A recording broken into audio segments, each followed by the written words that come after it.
Hi, folks. Bob Mannery here. You're listening to A2D Radio, real sports talk radio for the fans, by the fans, no agenda. These guys are the best in the business. Hashtag it. No notes.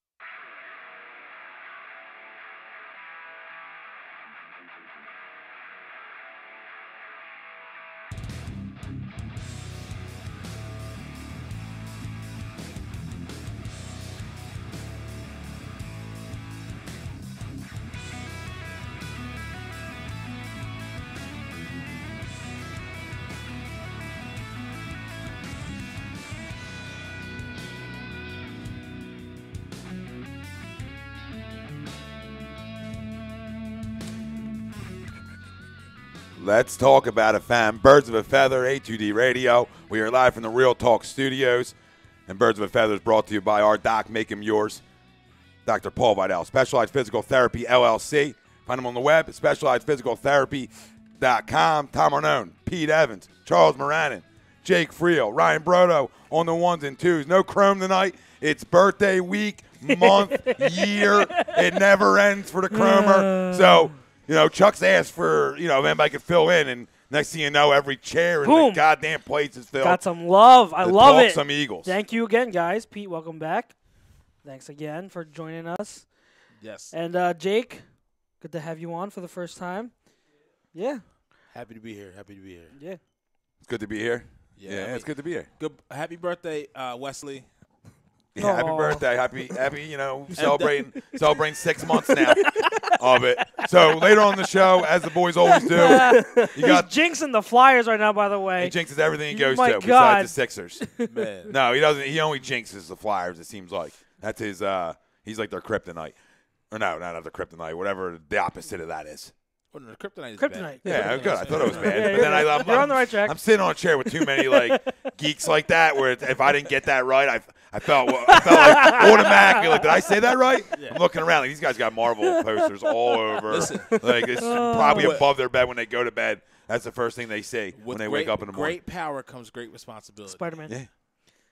So you're in the chair. Great power. Well, I sit in this chair all the time, so it's nothing. Nothing. That's why I never sit there. I never sit there. So later on, as the boys always do, no huddle. Yes. Do a little breakdown of the NFC East, which much hasn't happened good in the NFC East outside of, you could say, the Eagles. Nobody's really gotten that much better. You can make cases teams gotten worse. Yes. So we'll break down the NFC East as it stands right now. Ronald Darby, and then that deal finally looks like you found out the real structure of it today. And only $4.5 million of it. It looks like it's only a $2.5 million cap hit for the season as well. So, you know, another great job out of Howie. And then there's more to that deal that we can break down when we get into the Darby conversation. But the main topic at hand, and it's been in hand here in Philly since the end of the season, and really even when the season was going on, trade for a running back ties right into the poll question. The Eagles should trade for a running back before the NFL draft. Do you agree or disagree? Let us know. Facebook, Twitter, Instagram, YouTube. A2D Radio is where you can find his family, answering all your questions, comments, concerns, and No Huddle will answer your trout problems. We got it all. A little trout remedy that's coming up. Just be patient. Be patient. About an hour, 45 minutes of patience. Just sit there. Don't you move. It's worth it. It's worth it. You'll need it. You'll need it. Trust me. Trust me. So, to the poll question. Right to it. All right. Let's lead it off. It's I'm going to say disagree. And that might come off as surprising for some people, knowing me, because I've been one that's been, there are a lot of options. Now, I'll start off by saying that I would not be opposed to getting a trade for certain running backs. Like, I would still be welcoming to, like, a Matt Breida, Jerick McKinnon, Duke Johnson. If we had trade for them at a low cost, I'd be happy with it. But if it were up to me, with Tevin Coleman gone, it really and with Jay Ajayi, whose shirt I am wearing today, that's I'm supporting my guy. He looks like he's visiting the Colts tomorrow, and I think that's a good spot because they got depth, so they don't taking him is not really a risk. So that would be a great landing spot for Jay if he doesn't come back here. So all love and support to him. But if we don't sign now that we can't sign Tevin Coleman, who's with the Niners, and we will not sign Jay Ajayi, it looks like. It should be the draft. Like, enough of this. Oh, we got to sign Blunt back. Let's stop with the Blunt. Stop with Blunt, okay? The guy is done. Like, did you not watch his year in 2018 with Detroit? And don't tell me their O-line sucked, because what did Kerryon Johnson do behind that O-line? He tore it up. It's not the O-line, it's him. I love Blunt for what he did in 2017, but you no longer have that Blunt anymore. He's not that guy. He's worn down and understandably so. The guy got beat up, and he was the way he ran all of his career. There's no one that punched. And punch and everything. So I mean, stop with the Blunt. Latavius Murray, no, he got signed already. Sorry, but there's really no one else in free agency that really appeals to me. And then as far as trades, I'm okay with it. There wasn't really any when everybody was on the market anyway. Yeah, there was one if it didn't cost you an arm and a leg, and he wasn't a crumb. He wasn't, and that's LeVeon. Yeah, so I mean, in terms of trading for someone, there are a lot of people who have been hyping up and really wanting Jordan Howard. I've been on here for a year now and saying I'm not as high on Jordan Howard as other people, and everyone saw he even had a worse year last year than he did the previous. He's been on the decline. To me, Howard is just kind of like a guy that he gets what's blocked. His rookie season, he had a great season, but he's not someone that's really that special to me. So would he be an upgrade from the guys we have? Yeah, sure, he would be, and I'd be like, oh, okay. But if you ask me, it's time to invest in young guys. It's time, and not just young guys, but young, good guys. You need to get good guys in the draft, and my article coming out this week, I talk about Howie Roseman's plan for the draft upcoming and how he's going to address the running back position. But no matter what round it is, I think he has to finally invest in a young running back or two in the draft and stop focusing on getting just Jags. Well, I think the round absolutely matters when you talk about Howie Roseman and Joe Douglas, because they've shown they can't draft them, period. So, and they don't value it in the first round. They rarely value it in the second round. So it's time to wake the fuck up and realize you got to draft one in the first round, because you can't wait because you're not smart enough to wait. Right. You know what I'm saying? Like, some people are smart enough, organizations. Oh, we can wait to the second, third because we're good enough at evaluating that position. Well, we've proven in the draft we're not good at evaluating that position. So if you want to get cute and wait to the third, Howie, and wait to the fourth round and think you're going to then find that guy when you've shown you've not been able to do it, all we have to go off of is track record. Yeah. Well, guess what? I'm not going to be okay with that. Even though I agree with your answer to the poll question, disagree. I'm on disagree because there's nothing out there. Yeah. I was on disagree from the beginning. Yeah. You need to finally, like you're saying, you need to finally, value it a little bit, and not value it that you need a star. Right. You just need somebody who you need good talent. You just need good. Yeah, you need somebody who can play. Yeah. You need somebody who can play. And, there's nothing out there like, I'm okay with in June you might even be able to get that vet to bring in after you draft your guy. So I mean, there's time to do sort of what we did in 2017 where, guys can get cut late, you know what I mean, that are cap hits and teams don't want to pay him, or after the draft where teams start saying, okay, this guy's expendable now, this guy, whatever. So the value is going to be out there, and I'm not saying the best value, but serviceable enough value will hit the market again, in some way. And even trades are available too, like Howie's shown. So now I have belief that he can get guys that already shown they can play in the league at the running back position, but he hasn't shown that he can find a young kid that can fit their system. So maybe let Doug decide to do that.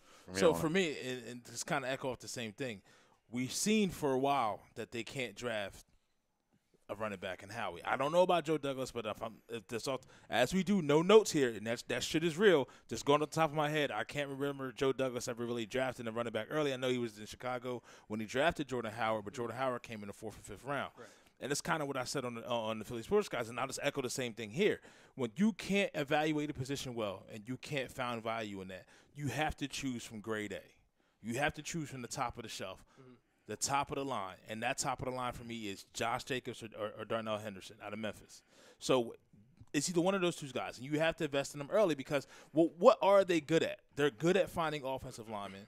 They're good at finding defensive linemen, even somewhat good at finding corners. So I understand this is a defensive line-rich draft, but put your skill set towards finding that value and hitting that home run when no one expects you to in the 3rd or 4th round. Well, not the 3rd round. We don't have a pick.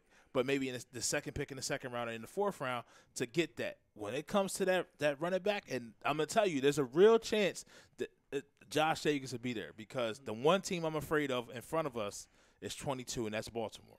But they also need a wide receiver back. And then when you just go out and get Ingram, well, you didn't go get him to be a stopgap. You got him for the years you especially paid what him. you're paying him for. 3 years, 15. Well, you got him for at least 2 that you expect you're paying him for. The issue is the Raiders, though. At 24, the Raiders could be the ones that take Josh Jacobs. So that's something to be alert about. And I think that – I just think Mayock's smarter than that. Oh, yeah. Yes. No, like just going into what they need. Like they spent, yeah. They went out, they got their weapon on the outside, and their offensitive line is not good. And it's another reason why Derek Carr has been on his, not the same as he was 2 years ago or whatever long it was. He hasn't been the same too because of protection issues. So I just smell them using, if they're smart, using the 1st round for their lines. I would hope so. But it's still scary. It's still there. I'm just saying they are that. It's them and pretty much us, and maybe you can make an argument for Houston. Off the top of my head, are people that are legit Josh Jacobs' destination. So, that 24th spot's going to be tough. And to your point about the draft, and we'll get to your take, Jake, is like the thing. Like I absolutely, if it were up to me, I agree with you. You take a running back either end of round 1 or one of your 2nd round picks because you need to make sure you hit. Like, or you package your 2 and get back in the 1st, and that's somewhere fine. too. That's true. That's fine. You need, no matter what. And the reason why I said I don't care where is at the end of the day, as long as he gets someone. Now the only thing is, this running back class, and I've said this for a few weeks now, it's not that great. Outside of Josh Jacobs, you really got questionable talent. A lot of the other draft evaluators that I interact with on social media and I listen to also, they're after Josh Jacobs, it's all guys that are late 2nd round grades or 3rd round grades, 4th round grades. So it's okay, just hypothetically, if Joe sets the board. So if Joe sets the board and he has these grades on these certain players and saying, okay, we're in the 2nd round, but there's no one we really like and we're not going to reach for anyone. There are running backs that I do like that I can see fall into that 4th round. So that's why I'm okay, in the 4th round, if they want to wait because they feel like they can still get one of those really good guys in the 4th round, that's where I'm okay, that's the last chance. That's okay, you want to wait till the 4th round? That's okay, you better grab one in the 4th round because if they don't, that's when they get in trouble. Yeah. But if it were up to me, my grade is Miles Sanders. He's a 2nd round grade for me. Darrell Henderson, your guy, he's a 2nd round grade for me. So those are the 2 guys I have as 2nd round grades who I would be fine with grabbing in the 2nd round with one of their picks that they have there. Right. But beyond them, I definitely understand that okay, everyone else is kind of a reach. To me, David Montgomery, 3rd round pick. I gave him a 3rd round grade. So it's I get it. Damian Harris, 3rd round grade. They're not, and they don't have 3rd round picks. So that's where it gets tricky. That's the only reason why I say I don't care where they get it. Just get the guy. You have to get the guy. Yeah.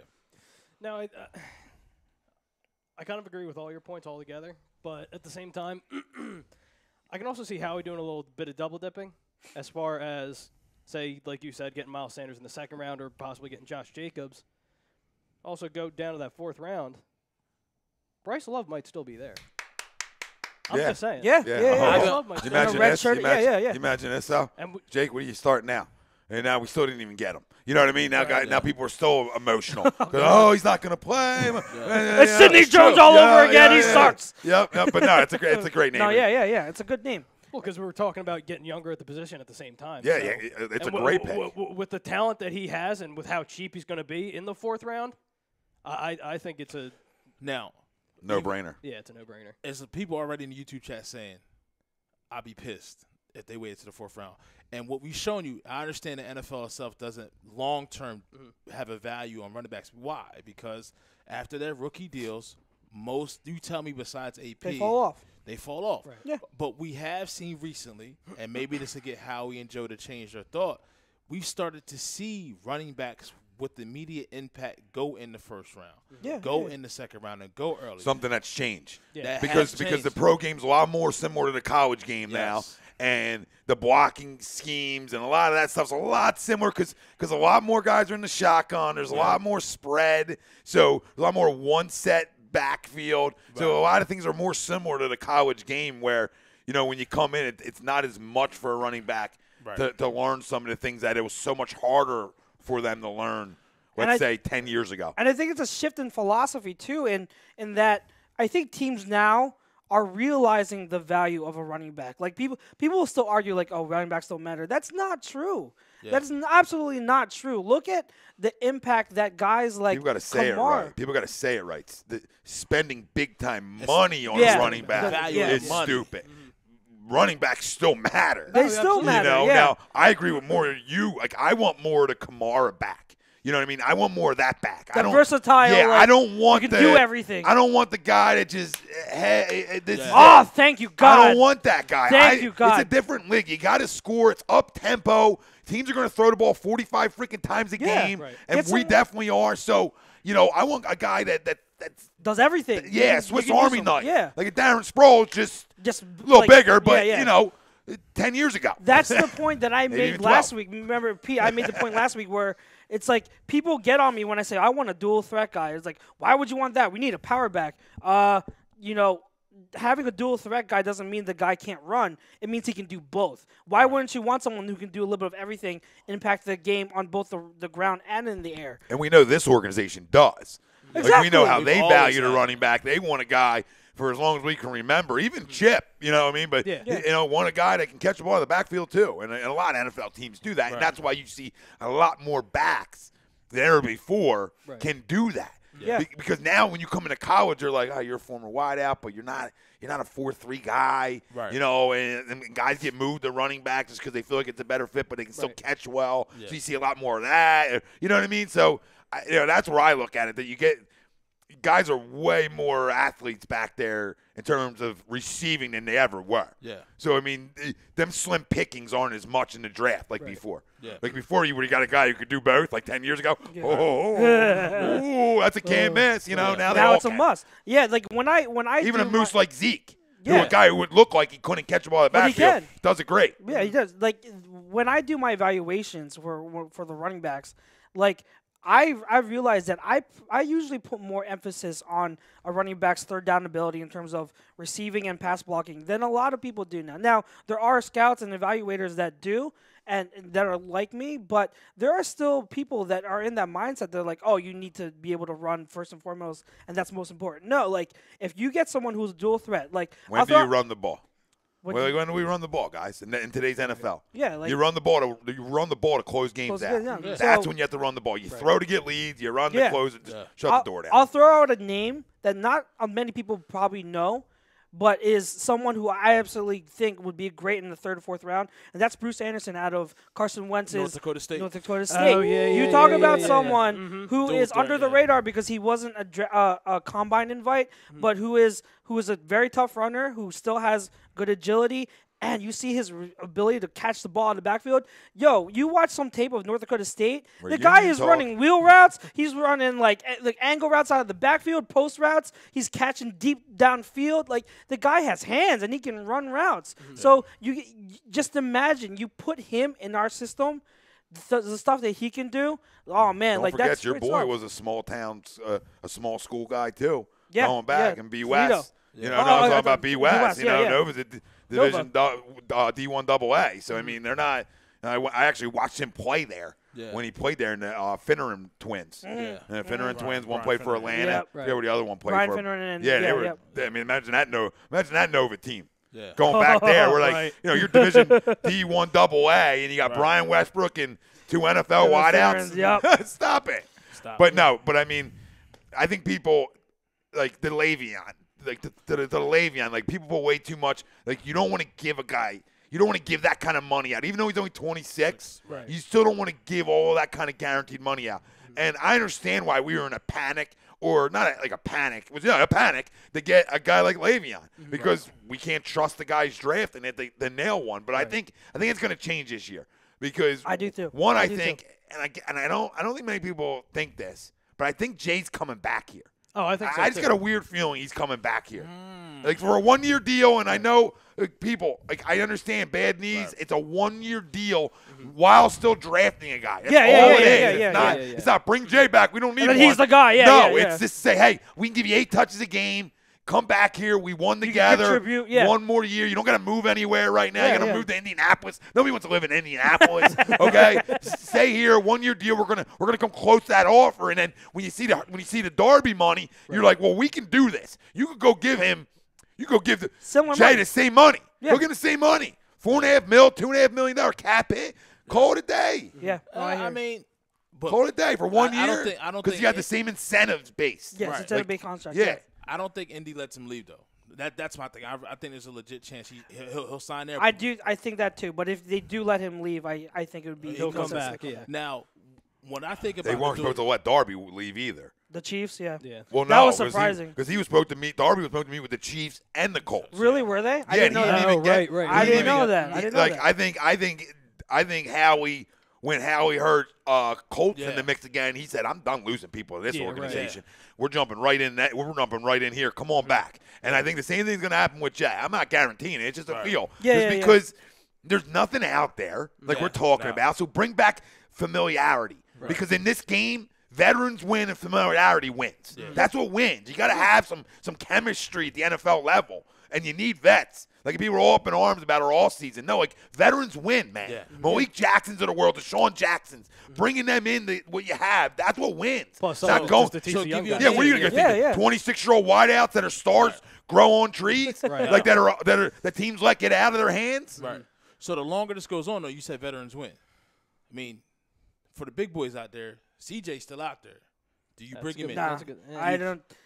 I know he's not. I know you're not big, but would you rather have CJ on Yes. the deal like that, or would you rather have Jay on the deal like that? The thing with I'd rather have Jay on the deal like that. I'd rather have Jay because the thing with not that I have anything against CJ, because I'll take CJ if that's he's the only like if left, it's CJ compared to Josh Adams and Corey Clement, I'll take CJ. Yeah, I think the main reason we won the Super Bowl was because of Corey Clement. Because look, what did he catch? A wheel route.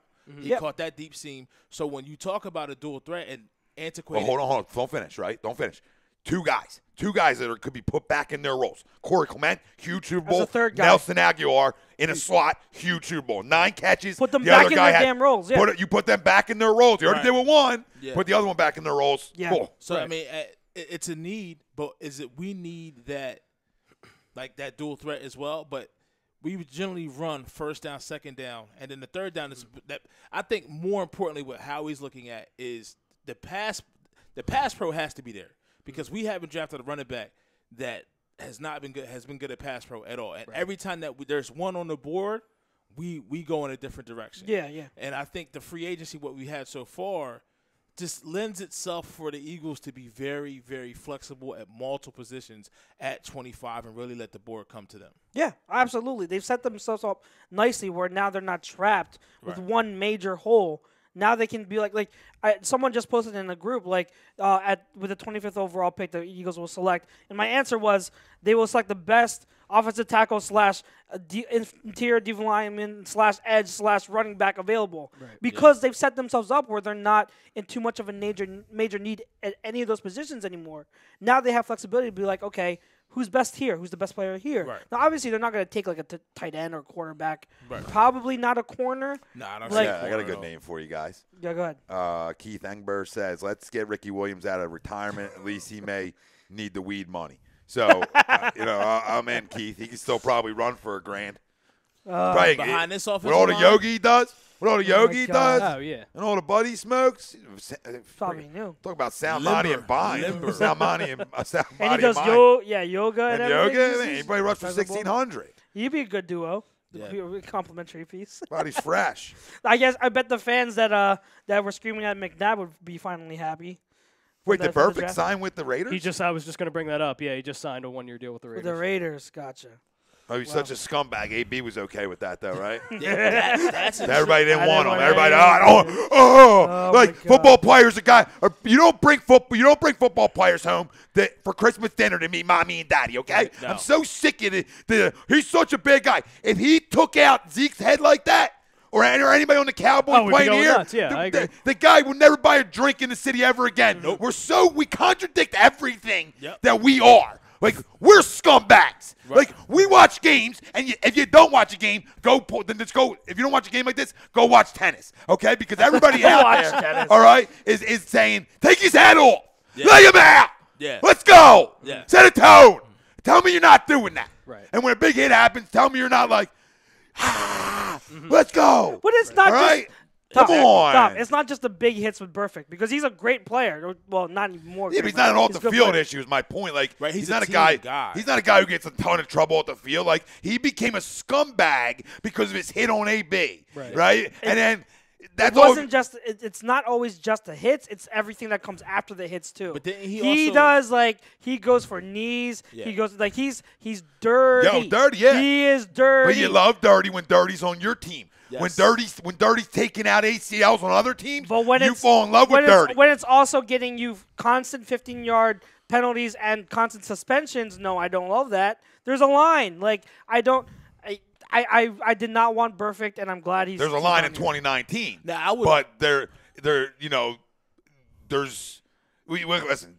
We go back and you want to become a target like he became, Right. And for other guys, like tell me, as soon as another guy surfaces that questionable hits, then there's gonna be all this tape that comes shooting out about look at this, look at this. Same thing happened with Sue, right? Because then everybody goes and watches every play of the guy, and then you start seeing that's a scumbag. Michael Bennett's the same dude.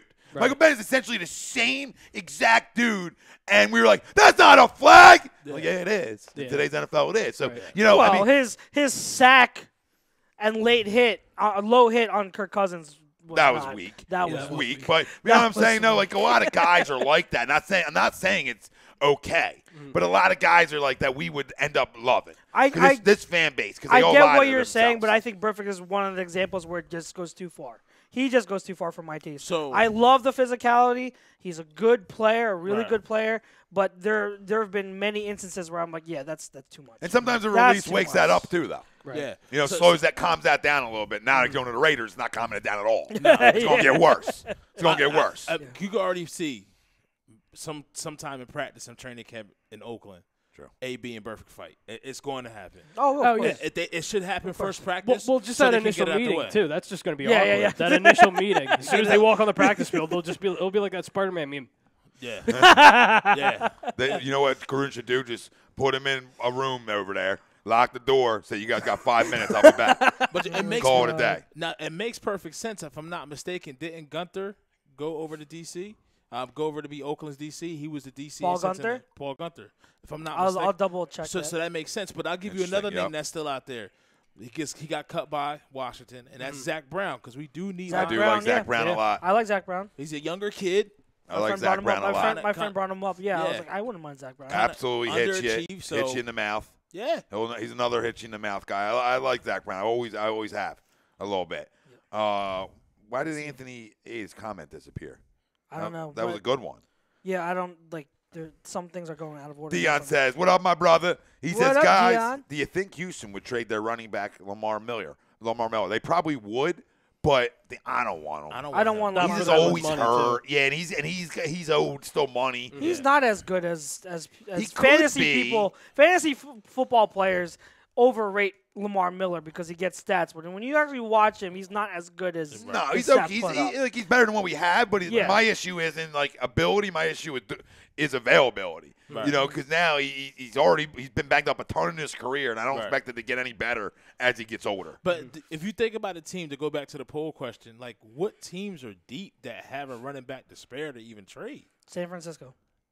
Yeah, but if you call that, I mean, That's one out of 32. I don't even know how deep. I'm just saying this is just one. That's it. Just one. And that's not even they're that all deep. scheme. They're all scheme dependent guys too, and they're like Jarek McKinnon, Matt Breida. They're scheme dependent. So when I said like I'd be okay with trading them, I'd be okay with trading them and still drafting a running back. You have to have a 1A. You have to have a 1A. Like, I'm not giving you more than like a 6th-round pick for either one of them. Right. And they may do that for McKinnon and Next get him year. off the books. You know what I mean? Get McKinnon like off the books, next year. I'm not even giving you the pick this year. Next year. Well, you're seeing a lot of that too now. Like just future picks. Yeah, exactly. Just Future the picks, following year. Yeah, It's these younger wave of GMs are starting to come in with the mentality. They grew up watching the NBA. They grew up watching the MLB. Right. If trades really didn't happen in the NFL. Now we spoke about running first and being antiquated. There's one right up I-95, and that's Gettleman, who still thinks that way. That Jurassic Park Oh my mentality. God! Right. And He's gonna draft a fullback in the 3rd round. Watch. The fullback is like, old school. Yo, Saquon Barkley's gonna be. We'll get into this more later, but Saquon Barkley's gonna be the next Barry Sanders, one of the greatest running backs ever played, but wastes his career on a bad team. Right. I called it last year. I'm like, he's gonna waste his career on a bad team. Yep. It's a shame. I know Ralph says here. Me and Ralph keep going back. He says, "You mean outside of Benny Snell?" And we get it. You love Benny Snell. I don't know why. There are a lot of Eagles fans that love Benny Snell and talk about him like Aaron loves him too. he's a day one guy. I'm sorry, guys, but Benny Snell's not sniffing day one. I keep hearing from everyone. He's like round 4, round 5, which is right where I have him. Right. Benny Snell would be a good complimentary guy as like your short yardage or close out the game guy, but you definitely need someone outside of him that's more dynamic. I keep saying it. Ralph keeps debating with me, keeps saying I'm hating. I'm only telling the truth, Ralphie. Stop trying to talk running backs. Stop. You are not trying to talk running backs with me. End it. Let's see. Good player. Not a day one guy, though. No, but and that's what I'm hearing. Like, we don't listen to what if you have to say good in short yardage, good in between the tackles, look at your offense. Our offense is not built on that. So regardless, he could be a great fit for maybe someone like Baltimore. They also had no quarterback play there. Right. You know, and it had to be all him offensively. So what I'm hearing is they ran the ball and played defense. That's what character-wise, did. he's also good character-wise. Like, I hear glowing remarks about his character. He's a good leader. He's very intense. He's into it on game day. So like that off the field stuff and character stuff is glowing remarks. But if you're not athletic, you're not freaking athletic. But so also what I'm hearing, they didn't have a quarterback, an efficient one. It was the SEC. Yeah, he sucks. Defense running the ball. That's a lot of miles on those tires. Yeah, man. Absolutely. It is, but then you got to give the kid credit too. Like, to say he's unathletic, as a whole, I can't fully buy into, because you're running against the best conference in the nation. That's okay, true. So I mean, with no quarterback and a team that won one side of their conference here. So there's something there's ability there. Now, is it day one ability? No. But it doesn't mean day two ability, because we won't be the first guys to say a guy goes on day two and can't be a stud in this league. Right. Now, am I calling a kid a star or any of that? No. Right. But can he be a real good running back in this league? I think he can, because I agree with the mileage and all that. Right. But, he's still young enough. Now, the mileage is something you worry about at 27. You know what I mean? Right. From all the mileage there. But saying, but I mean, everybody that's in love with Jacobs, I mean, not many Bama backs turn out to be any good. I was going to bring so that then you up. worry about that side of it. But my point is that starter. just because he's a day two guy, what happens is because he went to Kentucky. He's day 3. We know it's a small football Snell? school. Snell's day 3. Yeah. Because he went to a small football school. So- Essentially, don't forget where that small football school plays, though, And Kentucky. and who they play their games against. Because you don't put up the numbers you're putting up without having more athleticism. I think Chuck's leading on here. Now- So I'm not Ralphie day one guy, but if you had a 3rd round pick, which you don't, is right around where I start to see him go, mid-3rd round on. No, I see him as round 4, round 5. And the thing is, just we're not because far off. but we're not here's far the off. thing. Like, when it comes to Snell, again, and I've said this repeatedly, even in my articles and even on any of my posts, he is a situational guy. And he'd be a really good situational guy because he runs hard, he has pretty good feet, and like he gets positive yards almost on every carry. Right. So like you put him back there, you're gonna get positive yards. If you want someone who can get that short yardage, if you want to stay ahead of the change, put him in there. He'll keep you ahead of the change. But if it's like the critical part of the games where you need to score, you really need to get some dynamic plays. You really need. It's 3rd down and 10. I'm not putting him in there. Right. I'm absolutely not putting him in there. He's not the guy who's going to go out there and be explosive. Right. He doesn't have that burst. He doesn't have that long speed. He doesn't have that agility. He's not like that's what I mean by athleticism. He doesn't have any of that. He runs. His speed is a one-speed guy. He's a one-speed guy, as we like to call him. As in, like you see him run, and that he's not hitting an extra gear or anything. That's his speed. Right. That's his gear. That's all he's hitting, and that's perfectly fine for the type of runner he is. But when you talk about the type of runner he is as a bruiser, like there's a limited amount of what he can do, and that's why I grade him as an early day 3 pick. And I like other guys. You want a good power running back? Let's talk about Devine Ezigbo out of Nebraska. Oh man, talking about another non-combine invite guy who tore up his pro day. Great on the drills, great timing. You see him, he is thick, guys. Like he is built all throughout his lower body and upper body. He looks like a freaking tree trunk out there, and he has good feet, good in zone runs, and so like this guy, if you want a bruiser, that's your bruiser. But I rank him a lot higher than I do Benny Snell. But it doesn't mean I hate Benny Snell. Right. I think Benny Snell has a role, and there's a You're just down on him a little. You're just down on him a little bit more than some people. I think Eagles fans overhype him, and I think Brinkman brought up a point. He brought up one point that I don't know how much merit is to it, but he had a great game against Penn State. And you know how many Penn State buys people? I was just going to say that. There are a lot of Penn State fans here, so they see him running like that against Penn State, and they're like, Benny Snell is great, so let's get him on the Eagles. Right. But it doesn't work like that. I found myself watching a little bit too much Kentucky this year. I'm a big SEC guy, right? Because I believe that's the farm system for the NFL. I've always yelled and screamed that to anybody that wanted to listen. Now, I watched a lot of them. That's why I say I'm a little higher on them than you are, not by a lot, more of a 3rd-round grade or past that, but somewhere around there. I think that a guy like him with that 1-2 can become a pass catcher at the next level. Right. I see a lot of backs. Right coaching, I see a lot of backs do it, a lot more than before too, like we were talking about. So he could turn himself into that because he seems like a kid, like you talk about. Good kid. Right. We know he's into everything. He was a team captain. Yeah. Obviously has the 1-2, so it's something he could turn himself into. But people here would draft him at 24 and call it Ralphie would draft him at 25 and be like, yeah, and I'd be like, this is so bad. So when I look at Snell, it's kind of day 3 for me too. But I will give you this. We're not sitting here talking about – you're not hearing any buzz on any Kentucky offensive lineman getting drafted. Oh, yeah, absolutely. So there's only one guy on that team that's getting drafted. Yeah. and that's the other side. So I agree with that. But this is what I look at for the fam out there. What are we doing on offense? Who is he replacing that's already a running back on our roster? Who would you rather have Snell over Clement? We've seen Clement be able to catch the ball out of the backfield and give you some spot runs here and there. Can Snell give you that? Because if we draft one, we're losing one. So you got to look at it. When you spoke about explosiveness, and when I go back, Jacobs was a 1-year starter behind Damian Harris. He shouldn't have been, but thank God for Nick Saban doing it because guess what? Now he saved his tires. His tires is fresh. And when we talk about being explosive and being a pass catcher out of the backfield, I've seen Josh Jacobs actually adjust to balls in mid-air. And it's all over. Like Deshaun. So for me, it's Jacobs or bust in the first. Let me tell you something. You say Jacobs or bust in the first. Okay, reading. Where did Anthony Adas' pick go? He said Montez Sweat is dropping on draft boards. He is. Now, let me just tell you something. I hear otherwise. Now, if that happens, go ahead, happens, and we know Howie, if that happens, one of them 2s is being used. Right. We know the first is being used, and Montez Sweat is getting drafted by the Philadelphia Eagles because how much they value D-line, which I have zero problem with. I have no problem. Zero problem. But if he drops out that top 10 for some reason, whoop. I guarantee he's big. He can't pick up enough phones. He's got the whole table. Everybody on the phone. Yeah. We're going to call all 30. We're calling all 31 teams right now. Yeah, whoever's ahead of us. I I was sold on Sweat when I saw his 3-cone. Because that's the biggest thing. Oh, yeah. His 3-cone, I don't like that he's so long and lanky because I feel like if an offensive lineman gets him and he can't get around or he can't shed that, but we have to see that.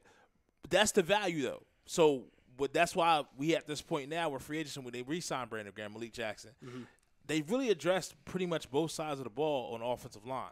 So as you stated, if they have a Christian Wilkins or a Cleveland Farrell or a Dexter Lawrence there, that's a top 15 pick. And then they have maybe a Cody Ford, or offensive tackle from Oklahoma. Jonah Williams is not going to be there. No, he won't. I mean, Cody Ford could. Maybe Garrett Bradbury. I don't know. I think maybe. And if he's there, so that's a top 20. But then you have Jacobs up there.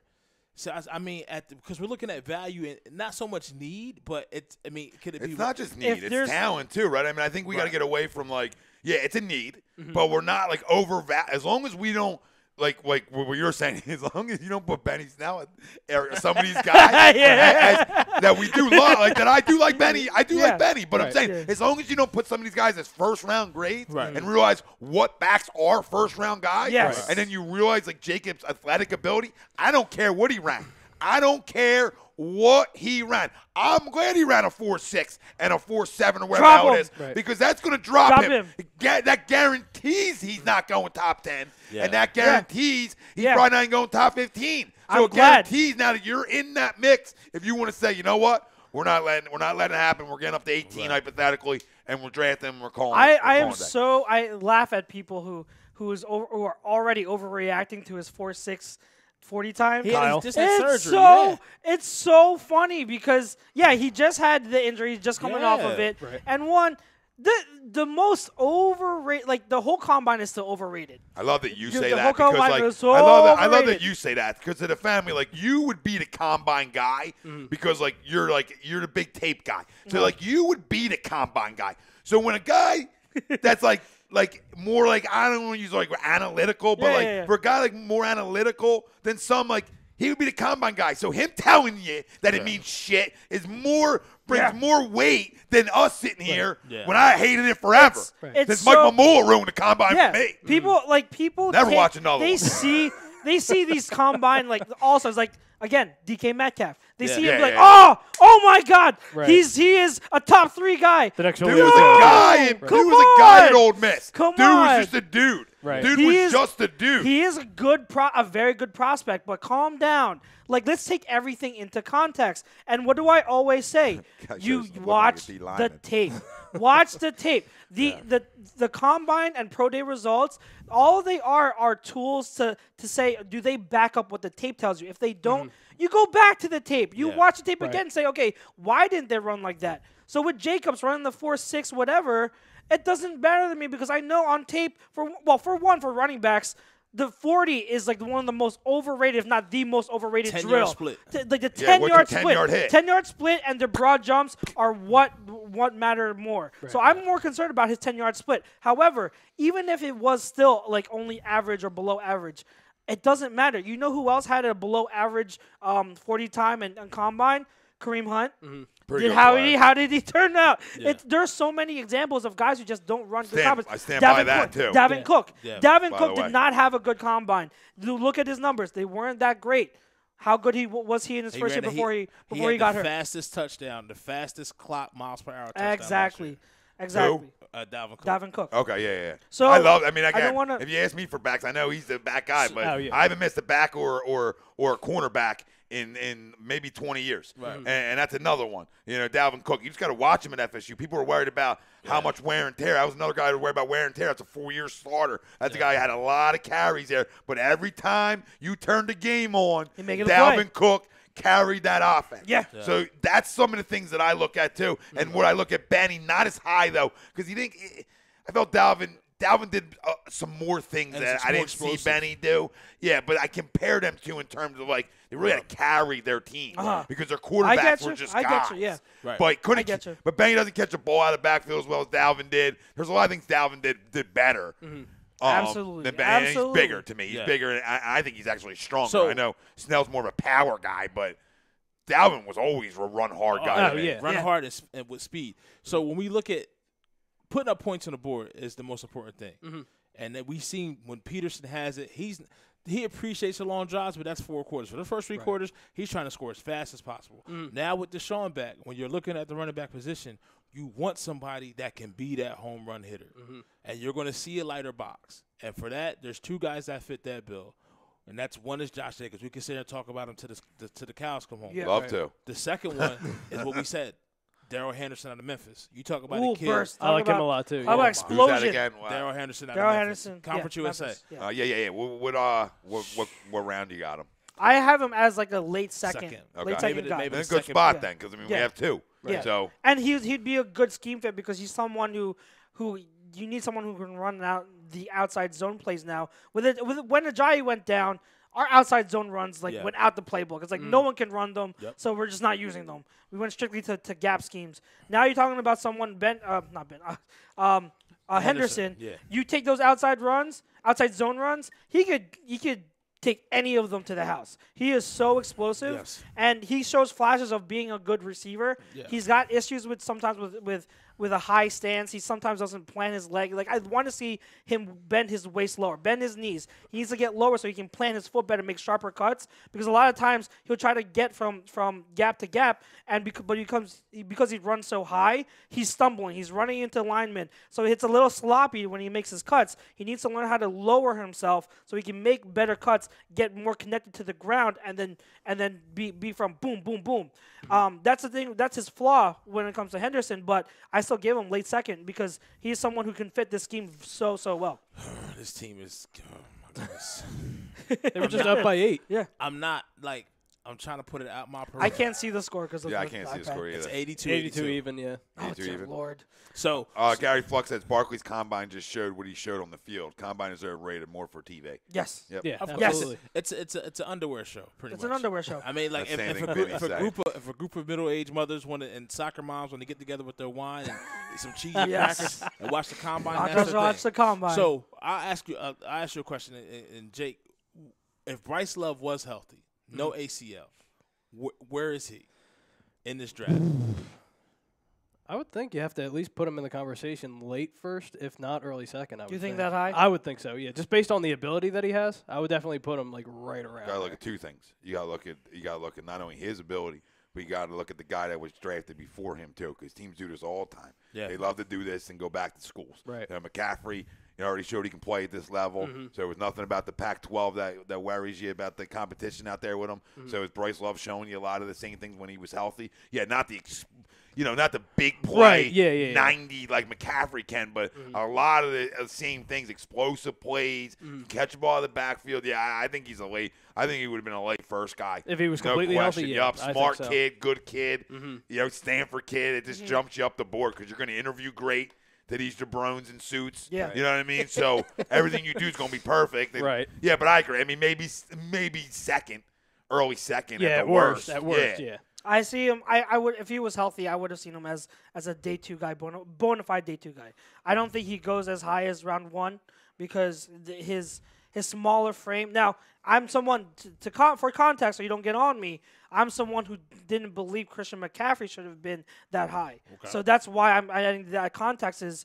If I didn't believe Christian McCaffrey should have been drafted that high, I'm not going to believe Bryce Love should have been drafted that high. Right. So I don't give him a round one grade, but I absolutely give him a round 2, round 3 grade. He's someone who is explosive. I thought he was more explosive than Christian McCaffrey, but I think Christian McCaffrey coming out was absolutely a better receiver, absolutely a more proven receiver. People say that Bryce Love just wasn't used that way, so he has that ability. You just didn't see it because the coaches chose not to use him as a receiver, but that still he has to show that. Whereas Christian McCaffrey, he ran everything. Right. He ran all kinds of routes, and he already showed that he was one of the. When he was drafted that year, they were arguing he was better than a lot of the wide receivers in the draft. Being a receiver, so that's what he had going for him. But Bryce Love now with that ACL injury, I give him a 5th round grade, because of the red shirt and because there are some things about his game that I still I watched more and I nitpick certain things about his vision and about his ability to make sharper cuts, and he's not as elusive as his tape might show as you would think, but that explosiveness is still unreal. So I have him as a round 5 guy, and if you can have the depth, like you said, if we draft a guy early, you said sorry, Jake. If you draft a guy early, and you take a flyer on a Bryce Love in round 5, I would love that. So if I say, okay, maybe you reach for Benny Snell, but you do that knowing you're coming back round 4 and you're getting Bryce Love. Round 4 or Bryce Love. Now, in my opinion, based on how I'm hearing boards are now, again, this is just how I'm hearing it. That's reaching for 2 guys. Are you talking about Benny Snell in the 2nd round? Or are you talking about both 4? Benny Snell in the 2nd round, pick 57, and then maybe even if you come back in the 5th and get Bryce Love, you just come back. That's still to me. Benny Snell in the 2nd is reaching, all sorts of reaching. I've been hearing that round 5 he could fall to. Really? Yeah, I've been hearing round 5. So that's I would not. He does not touch round 2 to me, in my opinion. Okay. Yeah, he does not touch round 2. Okay. So. See, I think if Love was healthy, it would have been different. And the reason I put the value up higher is just because the lack of running back talent in this draft. Yeah. So then teams are going to reach and go a little higher with guys, and I still think that could happen in this draft too. I think where guys that should be day 2 or 3 guys could go a day earlier just because there's not a lot. It's not as deep as other ones. So they want to get a guy. So they want to get a guy. So you can see a little bit of that happening too. That could happen. Which is, now, which is a little worrisome here too. Mm-hmm. So the reason, just to kind of go back, we heard that with 2016, if McCaffrey would have fell to 14, that he was on the Eagles. He was in the Eagles' crosshairs. Mm-hmm. Yeah. We all know what happened in 2017 when the draft was there. I was at the draft in the 2nd round. I was in the stand sweating my ass off. And it was hot that day. I was down there too. I remember that. I was kind of off hot. to the left. It was hot, humid. So I was there. Me and Chrome were there. Yeah. It was like the Serengeti outside. See, I'm a day 1 draft guy. You know what? Right. Bougie, boy, I tell you. So I was there all day. So I mean, okay. Yeah, I was there every day. Never mind. Never did 1. I really was there every day. So, but we all know that if Cincinnati didn't trade up ahead of the Minnesota didn't trade up ahead, he would have been the guy. Dalvin was the guy. Oh, absolutely. We all know there was a legit shot that Joe Mixon may have been the guy, but remember Cincinnati went ahead. Right. So, I mean, they've shown you kind of in a way that they if the right guy falls. I've been saying that. Mm-hmm. If the right guy I really people want to already assume that there's no way Howie and Joe will draft a guy early. No, I think it has to be the right guy. If they like a guy and he's there, I don't think they've shown reservations to not want to take him. There have been confirmations and reports that after that draft came out, Dalvin Cook was going to be their pick. Mm-hmm. He absolutely was going to be their pick. So that right there shows me that they're willing to take one early if need be. Yeah, and that's also that I love that. That's a Monday morning quarterback gig right there, right? Yeah. I mean, if he would have been there, that would have been our guy. We love Christian. We love Dalvin. It would have been our guy. That almost sneaks out a year after too. A year after, McCaffrey's taking shit to the house. That would have been a guy. I mean, we really were high on him. Oh, so it's at some point I got to be saying, well, if you're that high on all these backs, well, when you trade up for everything else. You had the mindset in the NovaCare complex that if a lineman's there that you target that high, that you go up and get. So what's the difference then? Yeah, we just said if Montez Sweat is there maybe at 16, 17, 18, they're knocking shit down to get there. If he drops to 11, Howie's making 1 million calls. Not to go to 12, but he's getting up in the top 15. Now, the only thing I will say, and I'm not saying I disagree, only thing I will say is that Montez Sweat is not exactly in the mold of what Jim Schwartz likes in an edge guy. Because look at Derek Barnett, you look at Brandon Graham, there's short, stocky, explosive speed rushers, whereas Montez Sweat is a long, leggy power guy. Yep. So he might not be that mold, but if he's too talented to pass up, maybe they still do take him. So. I'll give you another guy that also is being rumored to drop. And coming into this year, he was a top. Ed Oliver. You're talking about Ed Oliver. If you have Ed Oliver and Montez Sweat on the board. Ed Oliver. All day. Ed Oliver all day. All day. Ed Oliver all day. He fits more of the scheme. Absolutely. Yes. He's a penetrator pass rusher. I think with Ed Oliver, and I fell into this, but at the same time, I'm not a college guy, so I don't do homework on college guys until draft time comes. Right. So I didn't know. I was projecting, but at the beginning of the year, the buzz was Ed Oliver, top 3 pick. So I was like, oh, Ed Oliver, and I watched some of his stuff. I was like, yeah, he should be a top 3 pick. I didn't know, some of his faults, and then obviously I heard that he had issues with his coach this season and everything. Yep. So I think there has been a complete opposite. There's been extremes on Ed Oliver now, where at the beginning of the year people were so high on him and were overrating him. Now it's draft time, people are way undervaluing him because of that hype, because of people are too in love with his athleticism and saying, okay, no, he's gonna fall. To me, Ed Oliver is still. Right now, before all my evaluations are still done, I still think of Ed Oliver probably around a top 10, top 5 guy. Yep. He's very, very talented. And I don't understand. I think because he's a little undersized, some teams are questioning what they can do with him, where he fits. I heard they want to move him to linebacker. So I'm no, he's an interior defensive lineman. Right. He's an interior defensive lineman. Let him do what he does best. He's an athletic freak. And if by some God miracle he falls, like you said, you gotta take him. You gotta take him. Also, just a little side thing, real quick. Clay Matthews just signed a year deal with the Rams. He fits LA. Long ass. Yeah, he's corny. He went to school at USC anyway. So. Yeah, so your stories about him with commercials, you wouldn't want any parts of the Rams. That's not somebody that is somebody you're bringing home to mommy and daddy on Christmas. You understand, Jake? That is the guy because he's so soft, but he puts over a persona that he's a tough guy. Right. He's not. Yeah. He's not. The dude spends 25 minutes to an hour, half hour to an hour, worrying about his hair doing commercial shoots. Oh my God! You want that on your team? No. Oh, The Rams were in need of a linebacker since last year. They're still in need of linebacker. Yeah. Yep. Still. They're just picking up Band-Aids at this point. Where is it? David Johnson said, should the Eagles sign David Sue? Johnson? David Johnson's on the chat? Because he's in the chat wondering if we should trade for him and sign Sue. Absolutely. The forgotten man, David Sue? Johnson. Oh, I'm all about it. Sue, still, even though with Jackson, you're good? Yeah, you're still okay. You're still good? Good. Pete, I'm in. I'm for the right money. I'm in for the right money. And plus right money. Beat you up front. He's a better run defender. He's a better run defender than Malik Jackson. Jackson. When Malik Jackson gets back, way better after the quarter. Because we saw it. If Sue still had his real good explosive to get after the quarterback, we would have saw it last year with a lot of one-on-ones. Right. We didn't.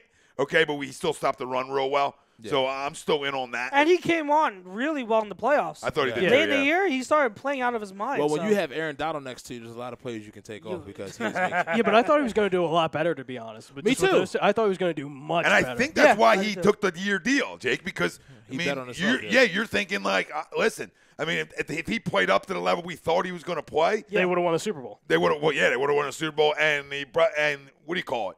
He would have been signed already. Yeah. Oh yeah. To a 2-3 year deal, easy. I don't think he was. I don't think he was a Malik difference Jackson maker. money. I don't think he was a difference maker between them winning a Super Bowl or not. They still held the Patriots to 13 freaking points. It was because their offense couldn't score a damn. McVay couldn't pull his head out of his ass. So this is what Bill Middlebrook wants to do, and I suggest we do it for Josh Jacobs, God.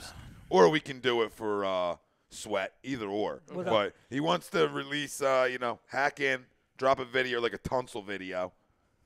Remember the gas mask? Yeah, we'll go gas mask. We'll hack in. We got the family to be able to pull it off. And, Bill, you might be on to something there. Let's see we'll if get we Jacobs and Sweat Because Sweats will be so bad. He'll drop to 57. Now it'll be that bad. We'll get it. It'll be bad. You thought Odell on the pizza? Right. You thought that? Yeah. Hold my beer. It's cute. Well, New England has a 32nd pick. So if Jacobs is still somehow on the board at 32, hey, New England, take these two twos. I don't just know. Got Sony Michel they just got Sony Michel, and they still have their guys. No. You trade with them to get back. Okay. You want to trade with somebody? You want another trade partner? Since we got about a minute and a half before we go to break, another good trade partner. Okay, they got a guy coming off a suspension in 8 games. Might be willing to. I was thinking about that too. Might be willing to part ways with their other running back. Cleveland. Yeah. Mm-hmm. Cleveland. I do believe. Listen, give the first away right now. Give him his first back that he gave up for Odell. Here you go. Slide it right across the freaking table. Right. That's the first phone call I make when I find out Hunt's only suspended 8 games and he's back next year. That's the first person I pick up the phone to is Dorsey. Right. Saying, what can I get for Chubb?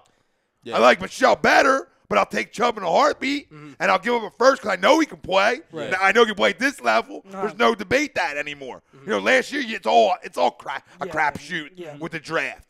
You know, but now that I know he can play, shit, I'll give you a 1 and I'll give you a 7 down the road. I just don't. It's hard. I could way be wrong. more than you should get. I could be absolutely wrong. But it's hard for me to see them get rid of Chubb even with Hunt coming back. Yeah, that's hard for me too. Yeah, that's why you got to blow doors off. Yeah, you got to give up a lot more. And the blow doors off is a 1 because we've seen it. It doesn't matter. Like as soon as it's almost like buying a car, right? As soon as you take it off the lot, it depreciates. It depreciates. So as soon as the guy plays a year, it's like, he's old. Right. And guys don't get their value. No. You know what I'm saying? That they're worth.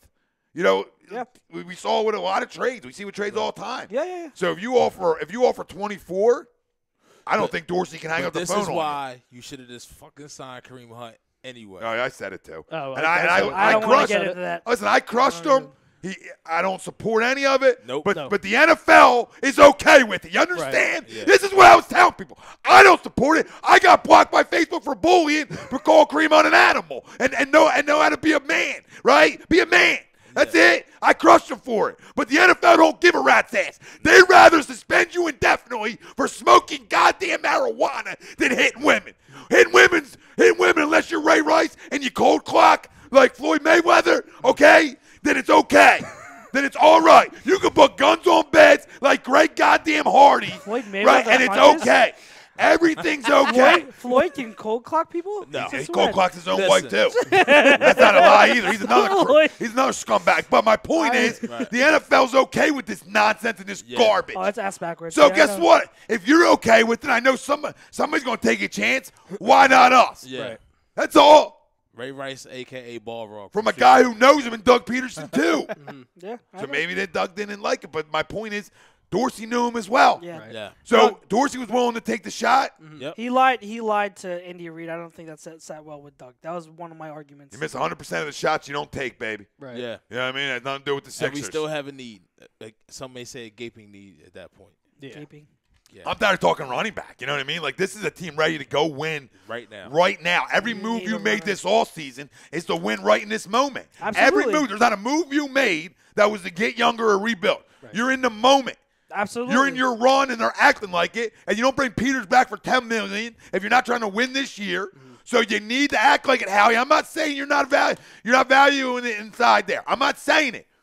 But there's somebody out there that teams are going willing to give up that are proven NFL talents and maybe even Pro Bowlers in this league for the right price. Oh, absolutely. So start picking up and find out who one of them teams are, like the Dolphins with Ajayi, that was a damn good pickup at the time. Oh, good. Okay? Yeah, So there's teams out there that either have disgruntled employees, okay, or just when you call and say, I'll give you 24 for a 25-year-old guy, teams won't hang up the phone on you sometimes. Or never when you're willing to give the right price. That's it.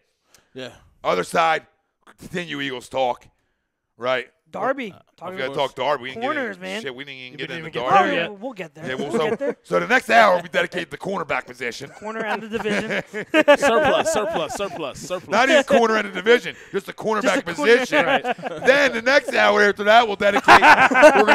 There's no show after us, so we technically We're going to dedicate to the NFC East, and after that, probably the fourth hour tonight, we're going to get into the no huddle. Yep. All right, let me make sure I say this right because I never heard birds of a feather. So this is Birds of a Feather, A2D Radio.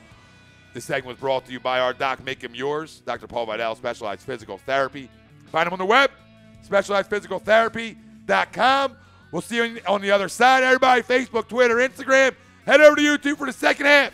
See you in a few.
Tom and Mike, AM and the PM, is brought to you by Gibson Mayer, LLC, Certified Public Accountants. Gibson Mayer, located in Yardley, PA, is a leading accounting and business consulting firm with a proven track record of handling critical issues and expertise across many different industries, including construction, distribution, hospitality, manufacturing, real estate, service trades, merchandising, professional services, and professional sports. Give them a call at 215-369-3300. That's 215-369-3300.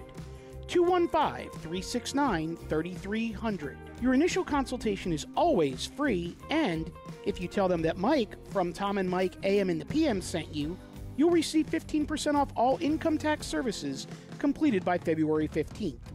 That's Gibson Mayer, LLC, Certified Public Accountants, 215-369-3300, or visit them on the web at www.gibsonmayer.com.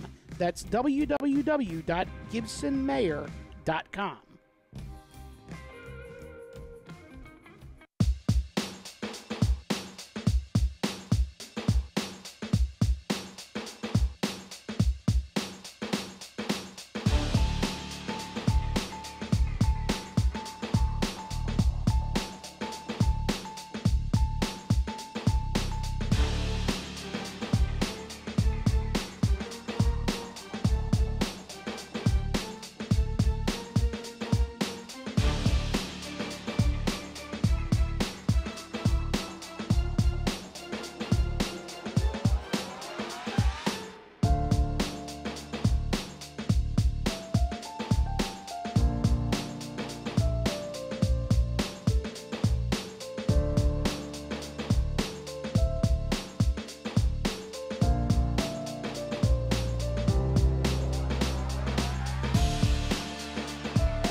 By the way, that's not how I dance. I was acting out how my father dances. Right? I do dance terribly. I'm that video of like white people need to stop dancing. And I never do. Like we'll go out places and I still we don't do it too much anymore. But I remember my wife like dance with me and I'm like I don't dance. I don't dance. You're dancing at my wedding. Even though I have to pry you up, you're dancing. You know what it took to get me to dance at my own? How many drinks? That's me. How many drinks? First time. What, on my own? Yeah. Plenty. Really? Plenty. I mean, enough. You just got to live in your zone, man. 1, 2, that's it. Just live in your zone. No, that's what I did. Like, when I slow danced, I was good. My feet were moving. Just keep moving. He said my feet were go. moving. Like, like everything about footwork. Like, I talk to my kids that play. Like, it's all about footwork. Right. This means nothing. Your glove. It's how well do your feet go. Your feet never stop. Right. Good infielders, their feet don't stop. Feet don't stop. You don't get flat-footed. Feet don't fail. And that's every sport. As every sport, you got how good's your feet. Right. And that's why, like, the one thing you can look at combines that bring it back in is, like, cone drills, stuff where, like, your feet are going the whole time. Yeah. Like, how are guys in and out of stuff like that, where it's like that explosive quickness on the – that's what football is. That's what makes – I mean, I don't want to get off topic, but AB's not the fastest. He doesn't have the best hands. His feet move. Oh, his feet are – His feet are nuts. His feet, and that's all it is. If you watch him on like Snapchat or like Instagram, his footwork's amazing. Amazing. It's amazing. No, yeah, I follow him. He's a problem. And the one thing I can't slouch him for flat out issue. And every time you see him on Snapchat, he's always working. I can't slouch him for that. Listen, he works and cheats on his girl. I mean, listen, I know what goes on. We all know what goes on, and it's not more. It's more prevalent, and it used to be more prevalent in baseball because you're really on the road. You know what I mean? The NBA and baseball are the two main sports where it's like we know what's going on. But the same thing applies for football stars too, or any stars. Like we know that lifestyle. We know you probably don't keep it in your pants. Yeah. Okay? But you don't come out in a publication, and a big one, and tell people that's something that's been difficult for you. Right. Been difficult for you? What are you talking about? All right, welcome back. Birds of a Feather, A2D Radio, Real Talk Studios. Sometimes you just come in and you continue right from the break, and you just play it off like we're just still talking. Who hit that, Rye? Jimmy! Closer! Let's go. Yes! Let's go. Yes! Agree. Agree. Tom Arnone, Pete Evans, Charles Moranin, Jake Friel, Ryan Brodo, packed house tonight on Birds of a Feather. Little treat for you. Crumb said birthday week, we fill chairs up in this bitch. That's how this works. No huddle in a few. NFC East in a couple minutes as well. We're going to get into Ronald Darby in 1 second. If you're just joining us, our poll question, you can vote for it right up in the YouTube. You see the little eye, babe? Little eye piece up in the corner, right-hand corner. Click on that. Put your vote in. The Eagles should trade for a running back before the NFL draft. Agree or disagree? A2D Radio. Can I spell it out any better for people? Like, there's been people over the last year like, I just realized what A2D is. And it's sort of cool. It's sort of cool. I'm like, one guy put in a group like a head exploded. I found out. I'm like, so then that's why I really made the change, like all poll questions. Yeah. Because people are dumb. And I love everybody. I love y'all. People are dumb. But like, Yeah. in 2019 social media world, people are dumb. Right. Oh, Okay. yeah. More so. My than just- fiance says I'm dumb. Yeah. I mean, that's the truth. Oh, I'm called a lot of things. Dumb's being nice, Chucks. I'm really never called anything because I'm great. That's why. My wife calls me nothing. If she heard me say that, she would then call me a bunch of things. But the people are dumb in 2019 social world, and they don't read, right, or pay attention too much. So, to me, like, that's why let's spell it out. Let's spell it out for the family. So, do you agree or disagree the Eagles should trade for a running back before the NFL draft? Let us know, family. Chime in over on the YouTube side of things. We're going to read off everything you got. Yeah. Everything you got in you tonight. We want it all. A little 1-2 from our YouTube family. All right. So, in the little Ronald Darby, and obviously that deal we talked about. Let me go see if I can find this in our A2D Real Talk group. If you want to just be part of the lunchroom conversation, fam, over on YouTube, head over to the A2D Real Talk group, and we just talk in there all day long. Got a live reaction, by the way. We got live reaction. The end of the Delayed Sixers, live reaction, but 22 live. seconds. Petty! And it's yes! Let's go! Giddy up! Giddy up! Let's go! Woo! Let's go! Woo! I know we're probably late, but still, let's go. Sixers are bringing me some money. That's that shot. That's Let's that go. shot report when as soon as you let it go, you saying panties. Soon buckets. It's over.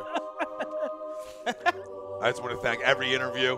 I just want to thank God. I'm guessing we wouldn't be here. I'm guessing we won't be hearing from the without Brett you. Brown haters tonight. Will we? No, but if they lost, they'd be out and like Joel played.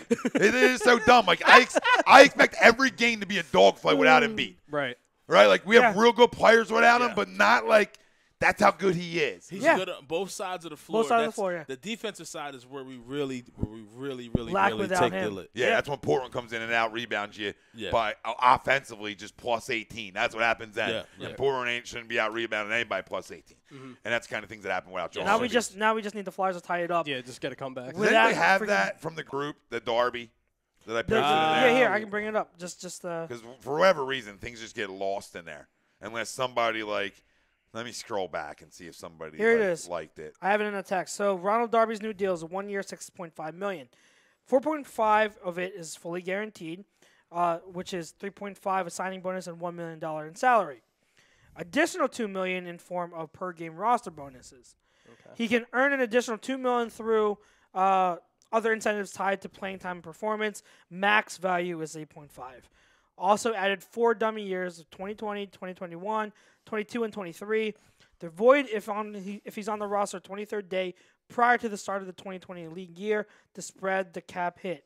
His cap hit this year is only, ladies and gentlemen, $2.825 million cap hit. Wow, somebody explain to me the dummy years because now he's essentially signed next year? Technically, I think it's more like a team option kind of thing. Okay. So that's all team options from there on as out. Brodo and I say all the time, the NFL contracts and financial thing is so complicated. Did he foul? I don't even.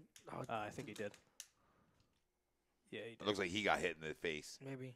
That old face. Yeah, go ahead. Yeah, but it's so complicated. I'm not even sure what the dummy years will do. To be honest, I just know that it helps. Ooh, Lord. So live reaction. We just saw the elbow to the face of James Young. Old That's Ennis. a terrible call, by the way. That is a bad That's call. a terrible call. Is that Jeremy Lamb on the line? Yeah, miss it. Shank City. Nope. That's 3, That's right? the UConn guard for you, man. Yeah, 3. Okay. 13, 12 seconds left. that's the deal. And I think with Darby, now let's get your. I want to chime in last on this because I have. It's not that I hate the signing, but I do have some concerns as a result of it. But I want to hear what you guys think, knowing now the financial breakdowns, and what it means for the. I was expecting to go at it when I saw Darby in here. Like it brought a little excitement to me. I was like, this could be this. I didn't think you were going to agree with me on the running back, which is great. You did. I thought the party was going to get started real early tonight, and it didn't. And I had a feeling that we weren't going to see eye to eye too much on the Darby. Right. So I'll lead it. I guess I'll lead it off because I'll be quick with this one. It's a no-brainer. It's essentially 1 year, and then everything's team options after that. And And we saw last year you can't be deep enough back there. Right. And I'm not like hanging my hats on Kevon LeBlanc or Jones or anybody because of injuries. Like I'm not hanging my hats on anybody. Right? I'm gonna hope Jalen and Sidney are finally, or not finally in terms of Jalen, but them two guys are healthy. And then I'm looking at it like, you know what? Why not bring this guy back? And if he's not right, we're deep still there, and we'll figure it all out. You know what I mean? We'll figure out, Rasul. Like we'll figure out. You know what I mean? We'll figure out playing time for these other guys if that's even the case. But we're gonna come into camp. And we're going to make guys earn goddamn jobs. Yeah. Because I'm the biggest believer in competition creates greatness. Oh, absolutely. Competition brings out the best in guys.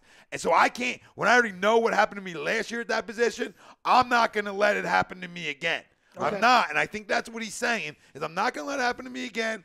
And I'm going to create a ton of competition back there because there's going to be a lot of hungry guys that want to win this spot. And coming into camp, we'll say, who wants it? Mm-hmm. And that's how I feel about it. Yeah. So whoever wants to. So for me, I'm always a believer in it means something if a player wants to be here. Mm-hmm. Yep. And he went out there. He saw the market was a little soft, and he came back. And Howie being the capologist that he is, he makes it work. Now, speaking about competition, I'm very intrigued to see where I think Jalen's spot is secure. Mm-hmm. I think I don't agree, but I mean, as far as what he means in Jim Schwartz, his spot is secure. So you're really fighting for that second outside corner. But now this is Darby coming off the ACL. Hold on, you just got to realize something. This is the league talking. This isn't me, right? It's the league.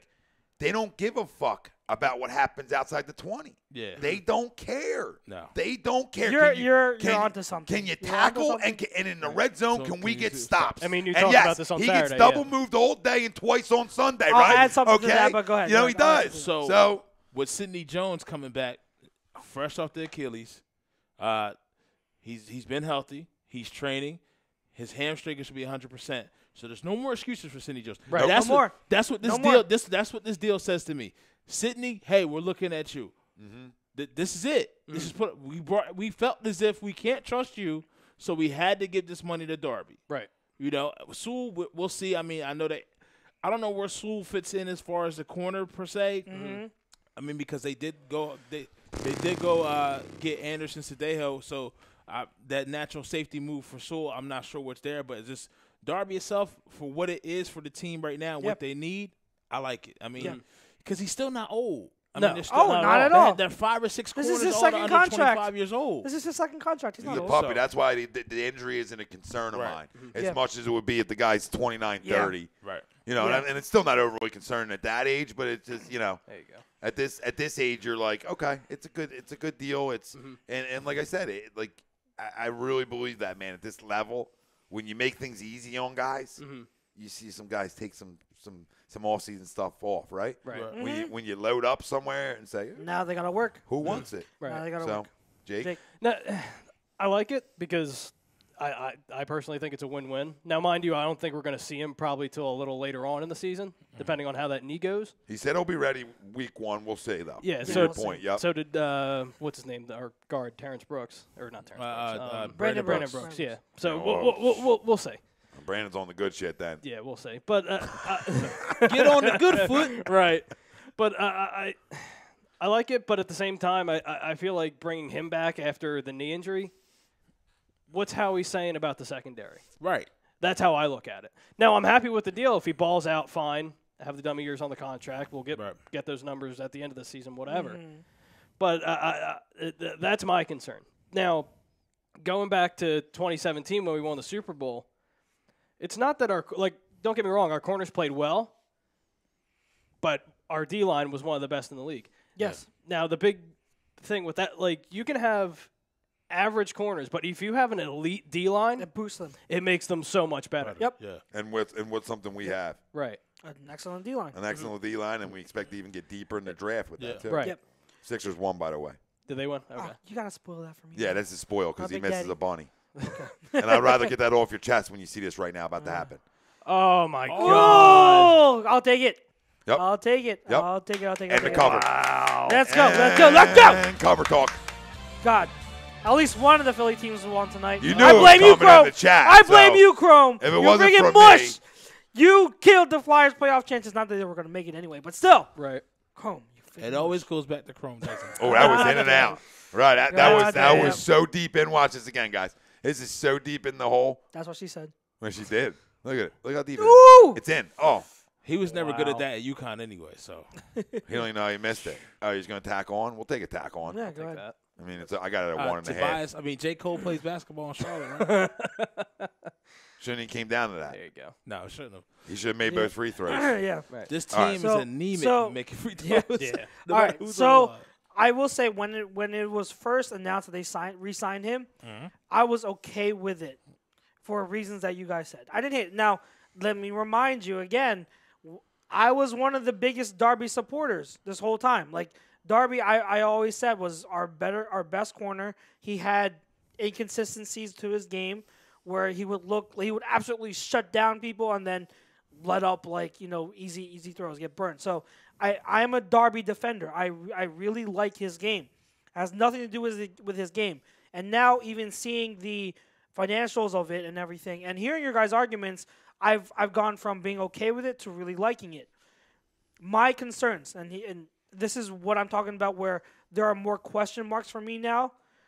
As a result, is that you have now 6 guys who legitimately could be starters in our secondary.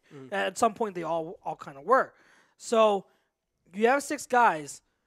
How are, especially with the younger ones, how are you going to get them to develop when 3 of them are sitting? Right. Like how you had where I heard someone phrase it this way, and it's absolutely spot on. Cornerback was not a need for the Eagles at all, but it is a question mark because truly we do not know for certain what we have.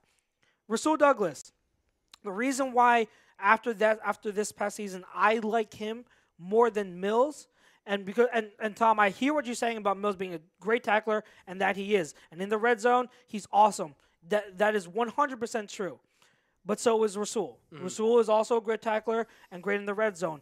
But the thing that makes Rasul even better than Mills is that he's a ball hawk. That's the thing. The thing is, if you're going to be a corner in this league that gets beat, you better be a ball hawk and get those turnovers, in which Rasul does. Now, his coverage ability is still iffy. Right. So I get that. That's a question mark with him.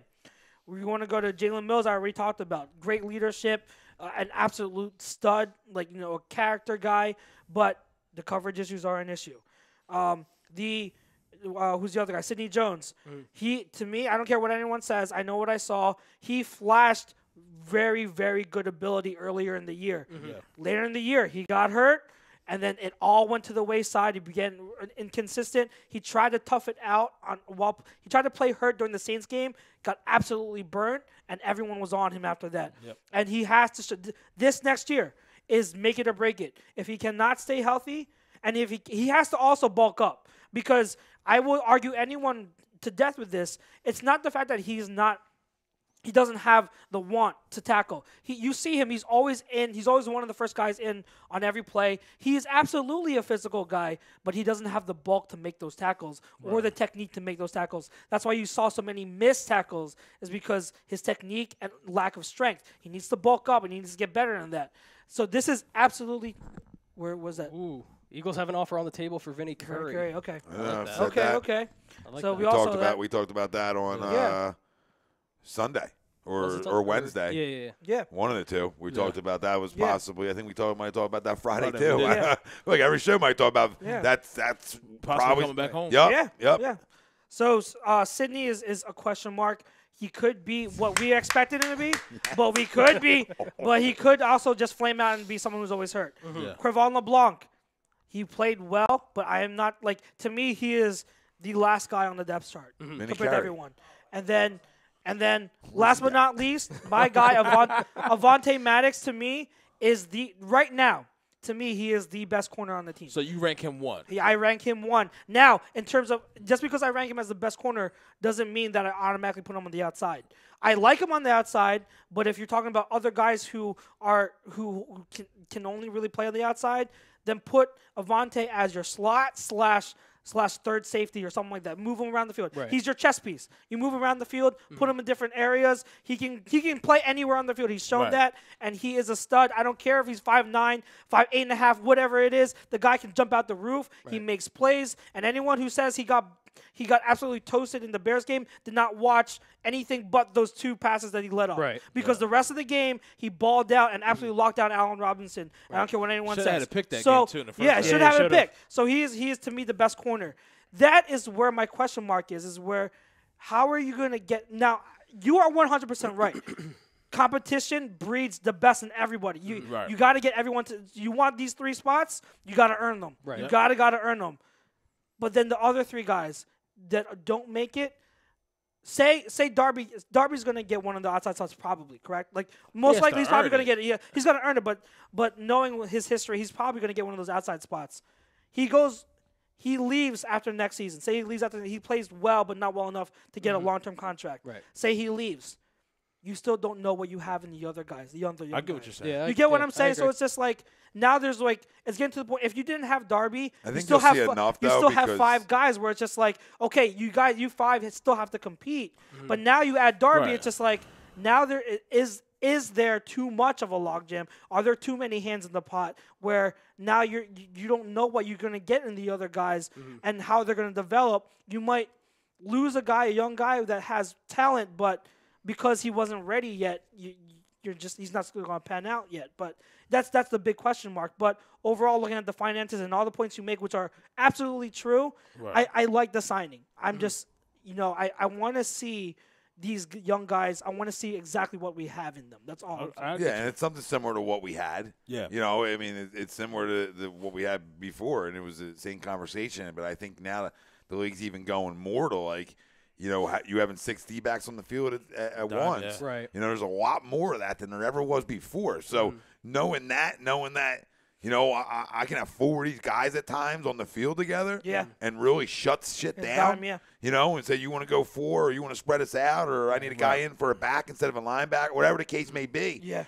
And you really want to just shut it down and be fast all over the field. I mean, I just think it's like one of them is like a guy who wanted to be here. It's just like a no-brainer, right. Yeah. Because you expect Ivante to be good, but, it's also a sample size. It's not gigantic either. So you got to take that into it, even though I think he can play, and we all here think he can play, but it's still a small sample size. So, you want to sort of cover your ass a little bit with that as well. Good point. And you hope Sidney can play, but again, another small sample size guy. Right. The guys that can play is at this level and win a Super Bowl with Jalen and Darby. So them 2 can play. So you're confident in them 2. And the others, it's and again, I think Rasul can play. I feel like it's still unknown on what that position may be. Right. Safety. If it's safety or corner, whatever. But I think he's got a knack for the football. So I think that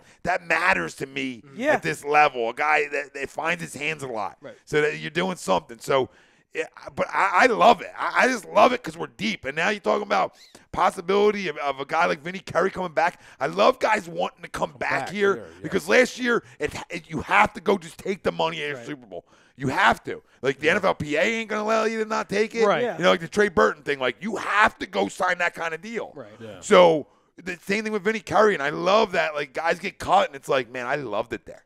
Like, I flat out loved where I was. And he grew up as an Eagles fan. Yeah, too, so I want to that's a go part of back. Like, I want to go back and play for them fans, and I think he was on the field way too much last year in Tampa. That's absolutely. Not his role. And with Barnett coming off an ACL, it's a good guy to have. Yes. And to me, this D-line is better than it was 3 weeks ago. Yeah. Absolutely. With still having Jernigan and Bennett on Right. your roster. This is a better defensive front because you have to now count in Barnett being back. Yeah. So you have to count that in. So this is a better line. And the wild card in Sweat. Yeah. He's a wild card. Yep. He's a wild card. Now with Derek Barnett and with Vinny Curry, just to piggyback on what you said, not only do I think we're deeper and better, I think the roles are more defined. Absolutely. So Vinny Curry comes in here knowing that, hey, okay, I'm going to probably see 10, 15 snaps. Right. Derek Barnett already has familiarity with him starter. because, okay, I'm going to start. Vinny, I know he's not here to take my snaps, and coming off the shoulder injury, hey, you know what?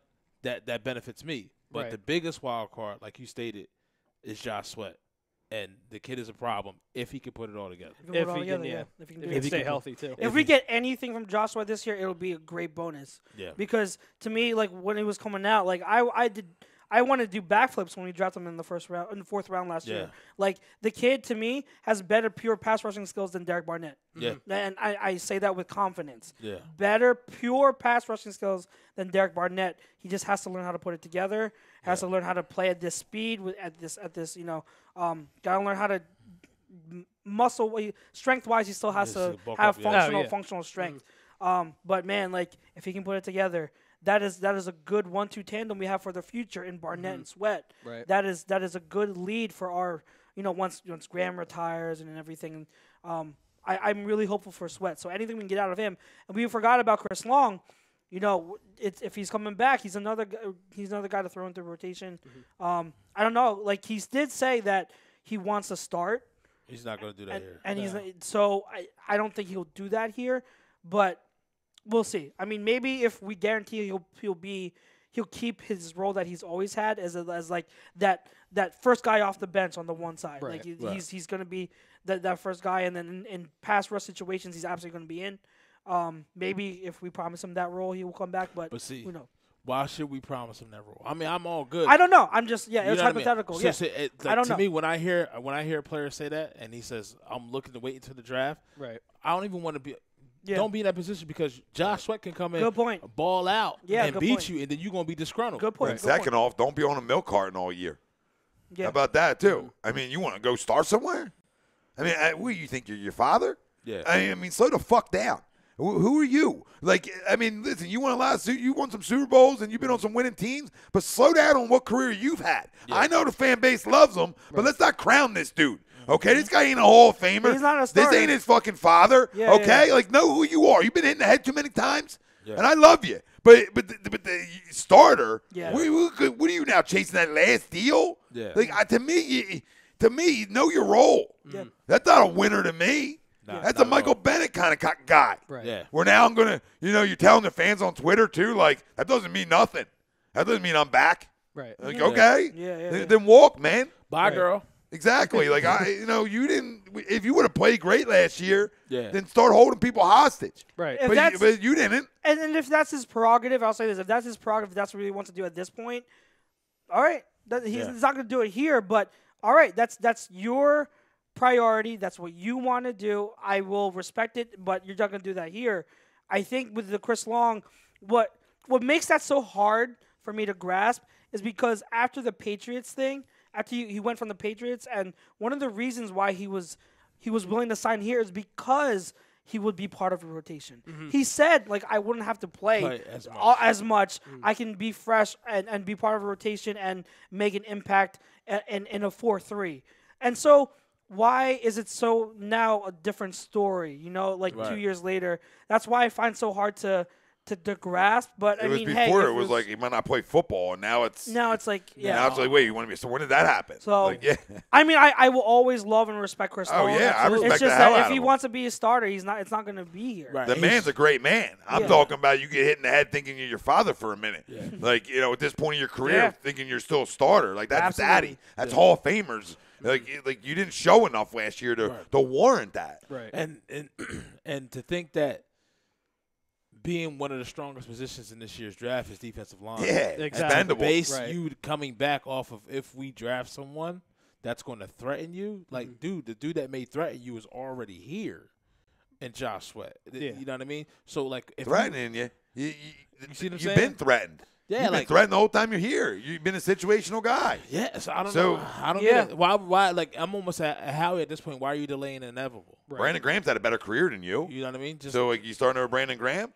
Yeah. He's had a better career than you. I love Brandon Graham. You starting over Derek Barnett? Yeah. I mean, way more upside of a career than you had. Right. And bring back Vinny Curry now? Like, I mean, if you bring back Vinny Curry, like that even. Yeah. How many Pro Bowls have you been to, Chris? Yeah. Right? How many first team All Pros have you been on, Chris? Mm-hmm.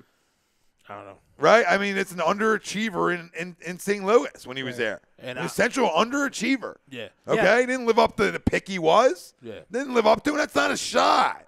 Yeah. But it's he was good, but not like great. He wasn't. No, he was solid, right? He Like he's been like what he is. Yeah. Solid, really good. Like, but when did you you become Howie, where you're racking up double-digit sacks year in, year out, where you warrant, or even any part of your career now at this age, warrant that kind of role? Yeah. Like, that was a role you had 5 years ago. That was your kind of role you would fit in. Not now. Yeah. I mean, what's he, 33? No, I hear 34, man. I think he might be 34. mid-30s, yeah. Another team in our division will sign him probably. Probably. Yeah, Giants. Yeah. Dion Brown does say Darby being brought back was good. I look at these mock drafts, and I see cornerback being taken with the first pick. No corner should be/will be taken until mid rounds, I believe. And then Foolish Demon says, yes, Darby, Jones, Douglas, Mills, Maddox, LeBlanc, Jenkins, Sendejo, McLeod, and Hall. I don't know if Hall's still under contract, but I got to see. And yeah, he names all of them. Now here's the other addition with Sendejo. Mm-hmm. Third safety. What was it, a 1-year deal? Anderson? Yeah, it was a 1-year deal. Oh, yeah. I'm so glad you brought him up because I love that deal. my initial thought was, I love that deal. Yep. And then I remember Blunt trucking his ass in the NFC That's of course Championship that's everyone's going to bring. And I saw that on Twitter too. Yeah. Just everyone's like, "Oh, we signed this guy." But What I will say is it kind of shows how, for a majority, I'm not talking about everyone, but a lot of the Eagles fan base doesn't know anything outside of Philadelphia because they automatically say, "Oh, he sucks." What are you talking about? Right. You obviously don't know Yeah. Sendejo outside of that one play. You've never watched I him. hate people. Yeah.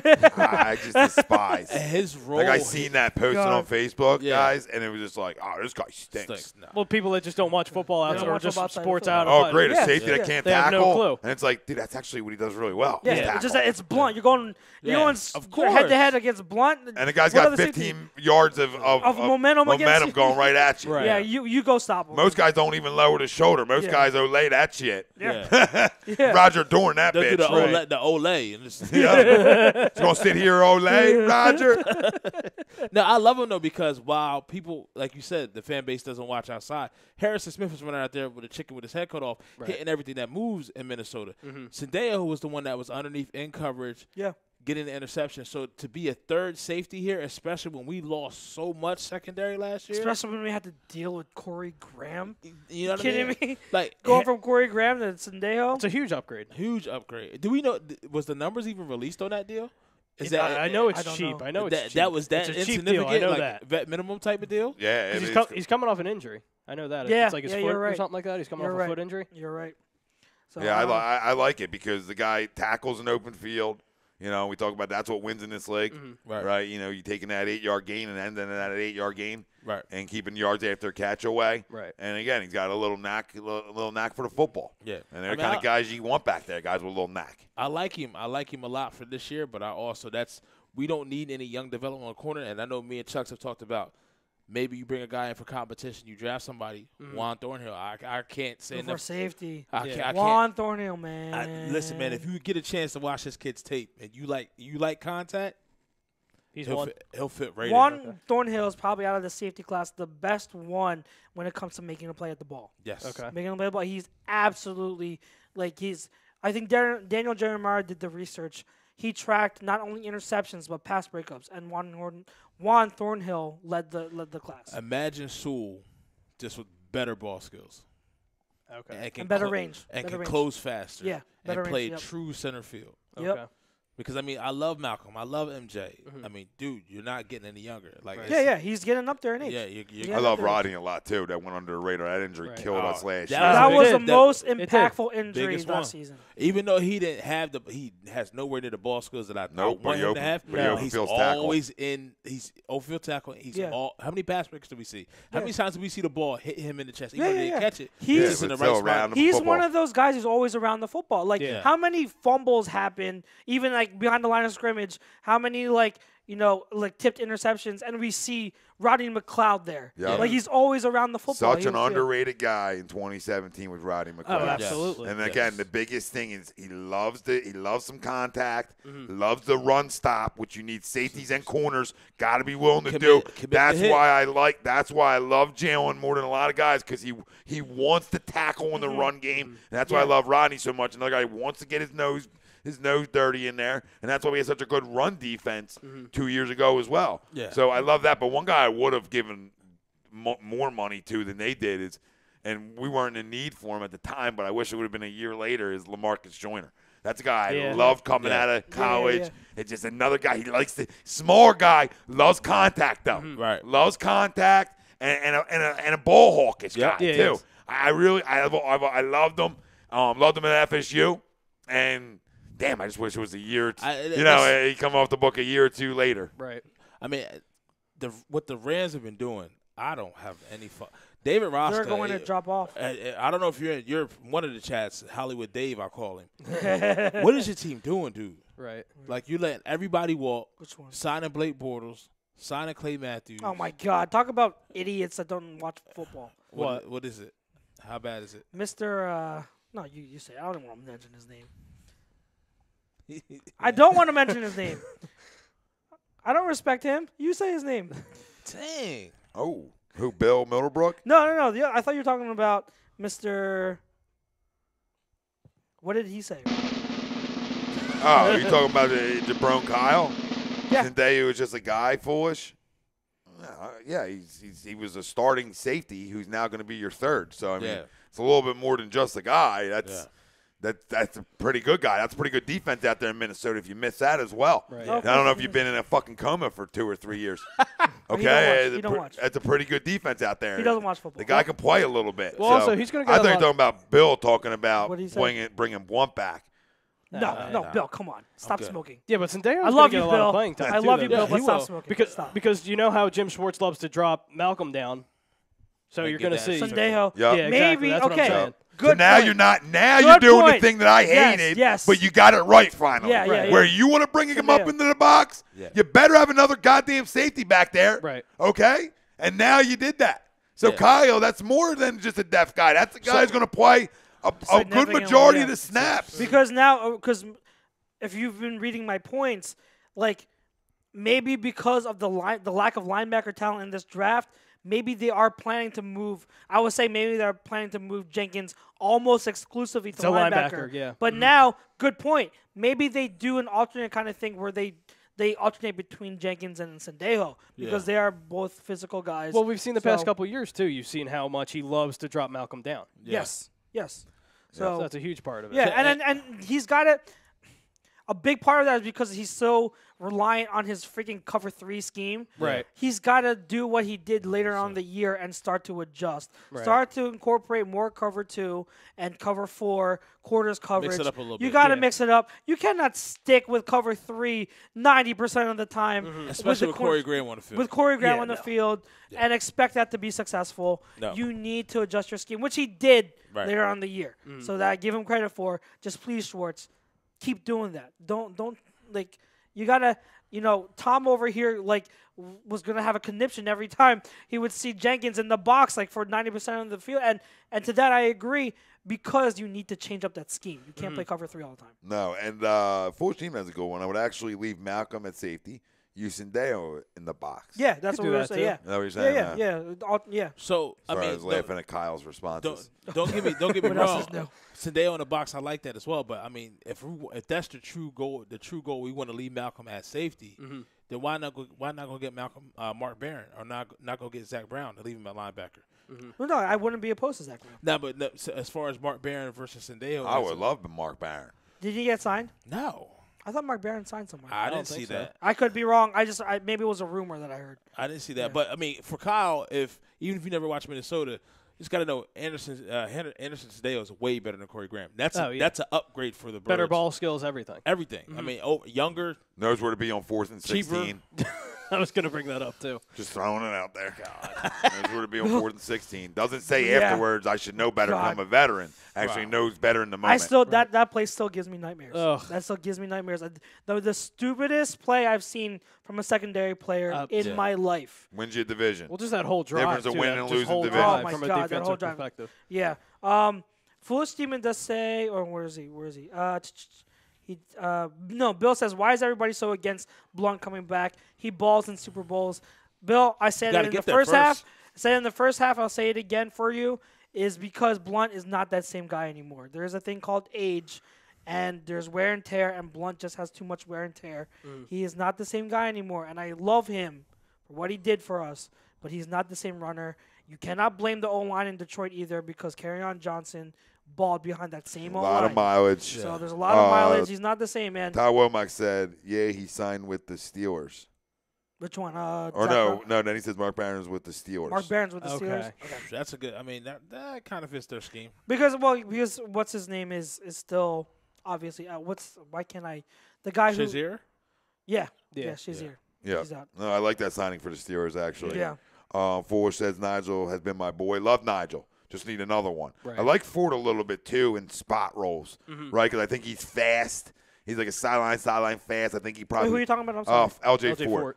Oh, LJ Ford, yeah. I like that signing. Clinky really loved him in Pittsburgh as a Steelers fan, so I respect that now. I like him a little bit more, but need somebody else. I hope that he's not that guy because they talk about he's going to compete for a starting job, and that could be the case, but I hope he's not. Who was the guy last year from Seattle that we signed that was supposed to be competing for a starting job? You mean for Denver?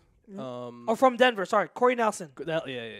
I just hope he's not another Corey Nelson. He didn't even make the team. Because I'll be honest, I didn't watch much of LJ Fort, so I still got to see how he played. But based on all I've heard is that he's a journeyman who's starting to finally develop, even though he's up there in age a little bit. And special teams guy. Special teams guy, That's really makes an impact. Yes. So I like it. I don't like it as much as a guy is going to get significant defensive snaps. Mm-hmm.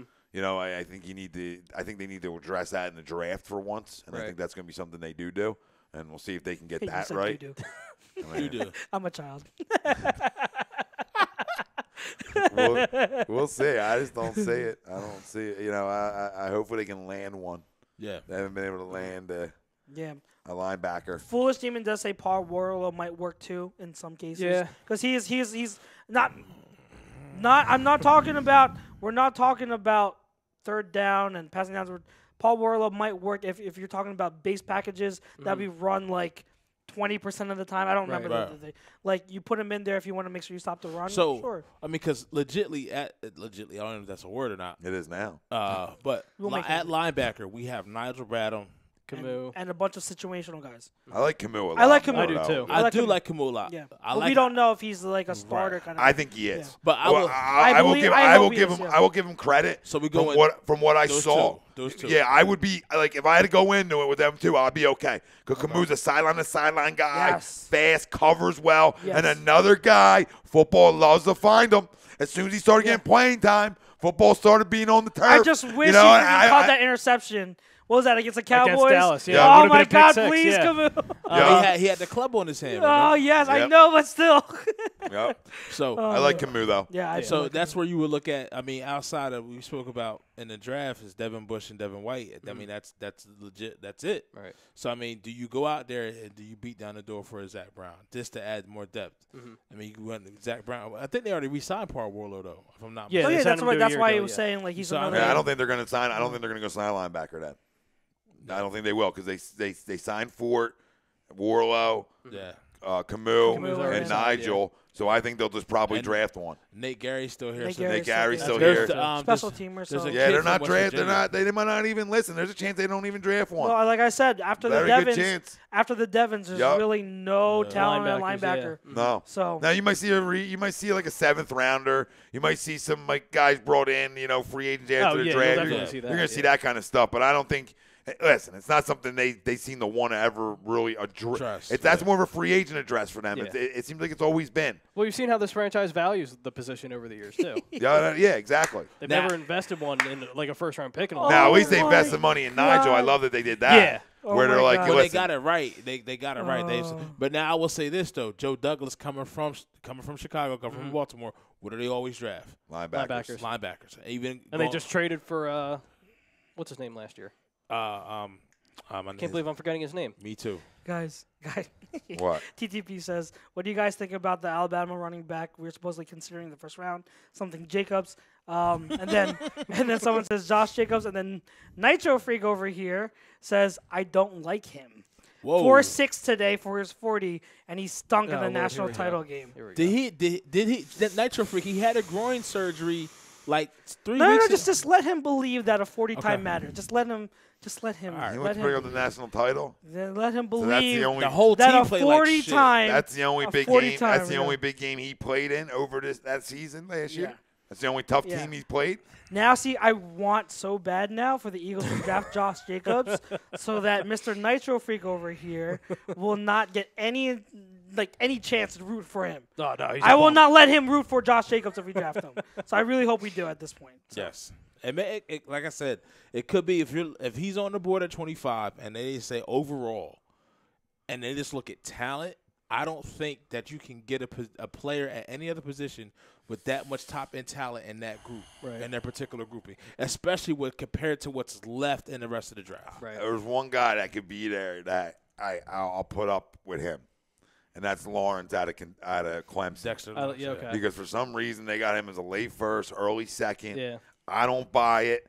I just don't buy it. Dude's a problem in the middle. Yeah. So I'm not buying that at And all. he's big too. And I think he's like 380. Yeah, he's like, a monster. During the season, I think he's like 380. He's a monster. And Dabo's doing his thing, man. And if he's there at 25, I'm eating him up. Absolutely. I mean, all three, whatever Absolutely. he is, all up because that's a guy that can be my D tackle for the next 10 years. So, and then this organization values linemen the way they do. That's the only other guy like there where drafts already have him around that spot that I see them if he's there being all in on. Outside of if Jacobs is around. See, and that's where speaking about Oakland at 24, they'll be in a dilemma where, man, if you got Dexter Lawrence and Josh Jacobs on the board at 24, at that point, if you're the Eagles, you're like, I don't give a shit what you do. Right. Well, whoever you don't take, we taking. Personally, I hope they take Dexter Lawrence because I think Dexter Lawrence is a little overrated, a little bit. Yeah, it's a little bit. So I'd rather on a big board, I put Jacobs over Lawrence. And to speak about why he may be overrated, look who he played next to. Right. Christian Wilkins, who's a Christian monster. Wilkins 330. He could do a fucking split. Oh yeah, the whole line's monsters. See, and then you got Killer Furrows too as well. So I mean, I don't know what Dabo is doing when he goes on these trips, but man, He just finds them. he finds them. He finds them. Yeah. Any more draft talk? That's it. Yeah, I think we're good. I mean, for a show that really doesn't dabble in draft talk when Chrome is here, we got a good amount of draft talk. Yeah, we did. That's good.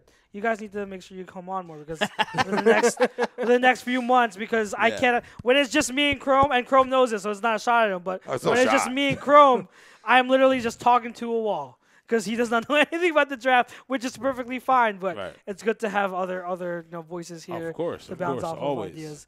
But NFC East before we get to no huddle. Yeah, I mean, real quick with the NFC East, I think the team that's gotten – I think you can make a case for a different team in the NFC East as maybe more into that 3-2 spot. Like I think Washington, when it's all said and done, I think they've had a pretty good offseason with certain things. Okay. I think they could be better than some people I agree. think they could be. Do I think they're better than go for Bregman? So Alex Bregman just got a $100 million, 6 years, $100 million extension. Nice. The young player, the clubs are realizing lock your young players up, man. Knock them up. Where was I saying? Washington. Yeah. So I mean, I don't like Case Keenum, but No.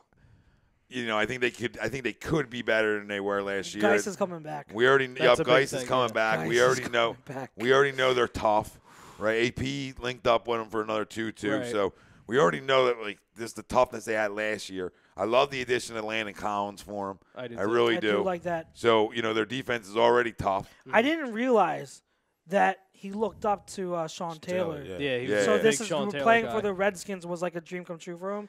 That's awesome. It is I cool. I mean, Redskins are a rival and whatnot, but And with I Daniel never Snyder hate ball them. I never for him hate too. them. No. Like them Yeah. that. You heard the Daniel yeah. Snyder story? Like he bought him. He bought him. They went to dinner. A signed jersey. A signed Oh, Sean really? Taylor Yeah. jersey. Started And balling. I don't like yeah. Dan Snyder, but that It is made me awesome. like Dan Snyder. That- It made me that is respect him. Yeah. Yeah, The- that's But like- that's the thing. In this day and age, don't get me wrong, I love Sean Taylor to death. You know, does that type of safety play still bode well coming down in the box? I mean, we do it with Malcolm, but, I mean, overall. But Malcolm can cover. Yeah, exactly. Malcolm can cover. And we all seen Landon, besides that 1 year in 2016, coverage, he struggles in coverage. And now you look at our wide receiver group, you look at Dallas's wide receiver group now with the addition of Randall Cobb, he's going to be put in a lot of difficult positions. I think you have to – he's the type of person who can be absolutely elite in the right system. Mm-hmm. And I don't mean that as a shot at Landon Collins, but it's just because of his coverage deficiencies. Like, he will be good in no matter what in any system, but he can be really great in the right system. Yeah, well, they did a great job with Swearinger last year of putting him in, you know, a guy who's more of a hitter than a cover guy. Mm-hmm. And I thought they did a real good job of making him look like one of the better safeties in football before they released him. Yeah. But no, I mean, Dallas to me, I mean, we're 1 to me. Mm-hmm. Dallas is 2 going off right now before draft. Washington's 3, and then we know what the dumpster fire right now. Right. Giants are. I feel so bad for Saquon. So he is the only one I feel bad for. I feel so bad for him. I said it. I said that 800 touches in the next 2 years, he's not going to be shit. No. And it's sad. It really is sad. I felt that way when they called his name on draft day. And Amen. I did too. I'm like, it's the stupidest decision you ever made. Mm-hmm. And now they had to trade Odell to save face for Saquon. You can sniff that.